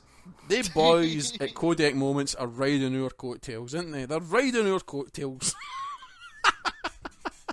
To be fair, they certainly come across as more professional than we do. So, fair play. Wash your mouth out with soap. They cut a good jib, does Andy and Matt. They cut a good jib. We come across as cheap crack whores in comparison to their high class hookering. So final response then, Colm. Yeah. Put this baby to bed. Come on. This one, it's there, with the blue the but there. response wasn't yeah. It's there, just there, right there, there. Was for me. Just making it bold. Oh, Yeah, there yeah. you go. Look, Oh, yeah, italics. sorry, yeah, thanks. Yeah, making it red. Sorry. There we go. That one. Okay, That one. Adrian. Oh, I see it now, yeah. Is this Rocky? Is this Rocky? Adrian! That one. Thank you. That's it. I can see that. Thanks very much. Hold on. Okay, got it now. Hold on. Stop saying Adrian. Don't go back in the ring. I think you've had 2 I can't minutes see left it in now. the Will you head. fucking pull her up, you flunker? Will you stop messing me about here? Fuck's sakes, what do you have to do now? You have to pull her up. Yeah, that's better. Adrian Garlic. I knew you'd do that. Adrian Garlic. I met Adrian actually at the So did I. Name dropper. So did I. at the party, and very nice fella. At YoS, a plug for us boys on year 4 would be 8. Excuse me. Yeah. I think you'll find it's 2016. 4 doesn't exist. That sound you hear, listeners, is a tumbleweed. I know it's difficult to hear on a podcast, but it was actually a tumbleweed that just rolled straight through the podcast. Yep. Normal service has now been resumed. Yep. It's Year of Shame 2016, not Year of Shame 4. Well, he said for us boys on year 4. Well, Year I think you'll 4. find you can't find Year 4 anywhere. It's 2016. Okay, yeah. Okay, well, Adrian Garlic. Thank. Back off! I need a drink. A drink Okay, I got or it. another I'm sorry. drink. Another drink. Sorry. A plug for us boys on year 2016 would be Ace. You're best of luck, lads. I'm sure you'll do much better than I did, but that can be hard. A fucking blind man with no money would do better than me. And now your year is over. Do you think your buying habits have changed? No. Not for me, anyway. I can answer that quite emphatically. No. I think that question may have been aimed at everyone other than you, Colm. Well, I'm just answering my bit. You can answer now, lads. What do you think, lads? Have your changing habits Stuart? changed? Having been 14 days by the challenge, I haven't bought a game yet. Full price title, so. But there's nothing been out yet, so. Maybe. I don't know. We'll see. I'd like to think it will, but as Stuart said, nothing's really out at the minute to make me go out and buy anything. So I'll stay positive, glass half full. Yeah, I think they'll change. Ask me again at the Steam Summer Sale, but we'll see. Well, mine ended in September, and to date I have bought 2 games, of which I have started them and I have finished them. So yeah, I think I think it kind of has. You're a changed changed for me. man. I definitely am. I'm also a more skint man than I was when I started the challenge. So, yeah, it's definitely changed. Will it continue? I don't know.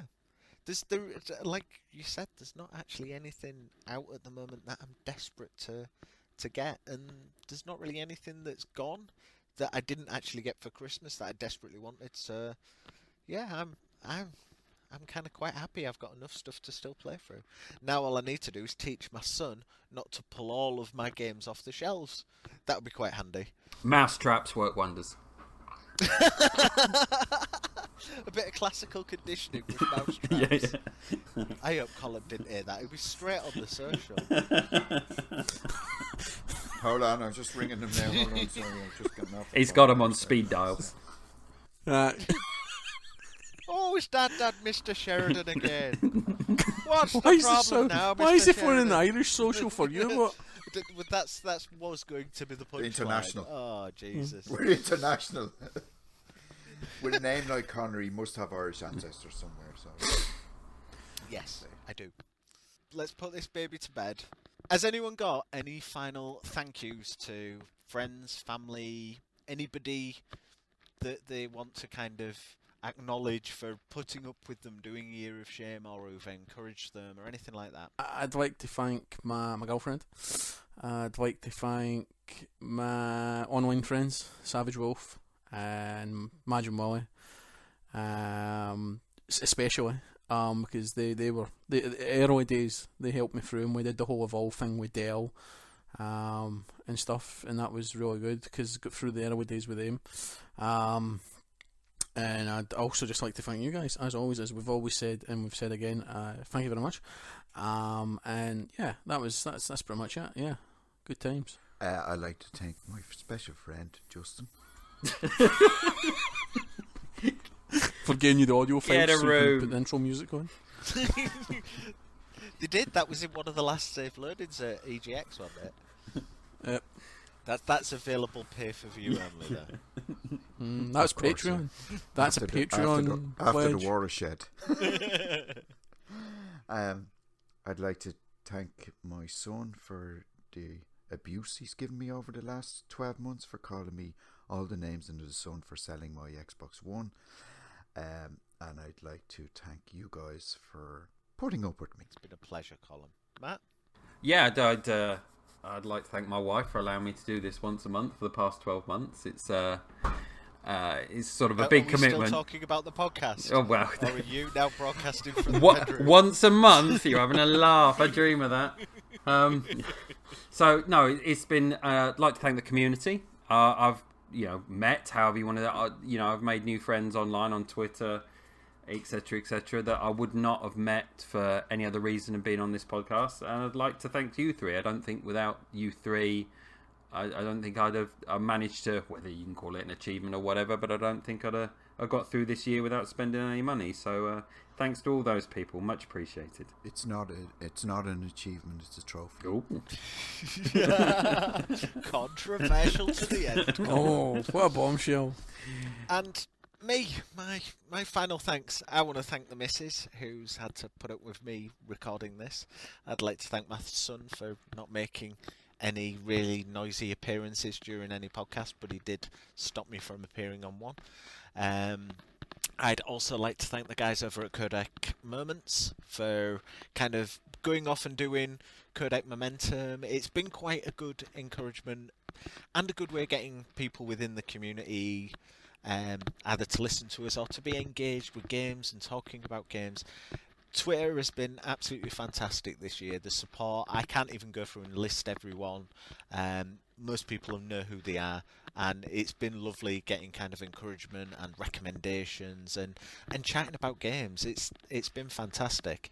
I'd like to thank the guys over at Joypad and me. Obviously, I do a podcast with them, blatant self-plug, because why not? They've been really good, and one of the guys was actually on a Year of Shame and lasted until March. So, Colm, you did actually better than him. So, there you go. And yeah, I just want to say thanks to everyone for listening, and it's a very, very sad end. And thanks to you guys for doing it. It's been It's been an experience, and it's been emotional. Oh, it's nearly as good as ending as Walking Dead Season 1. Hold on, I'm just going to honk off myself to a radiator and then we can do it. Jesus Christ. Aye, so aye. Are we all turning into zombies now? Who's going to survive? My Sandra will be happy for one reason, that she will have me for the weekends again. Once a month. Wow. Okay, that was pretty shit. So, yeah, let's go and play games, be good to each other, be healthy, and you never know, you might be see sane. it again. And if you randomly find this series in a time capsule in the future, This is not normal. how awesome were we? How fucking amazing was 2015? Plus, we're gonna ride off into the sunsets like the desperados we are. Get on your horse, pilgrim. It's time to ride. There's no law left in this land. Bye! Diddy bite. Potato. Catchies.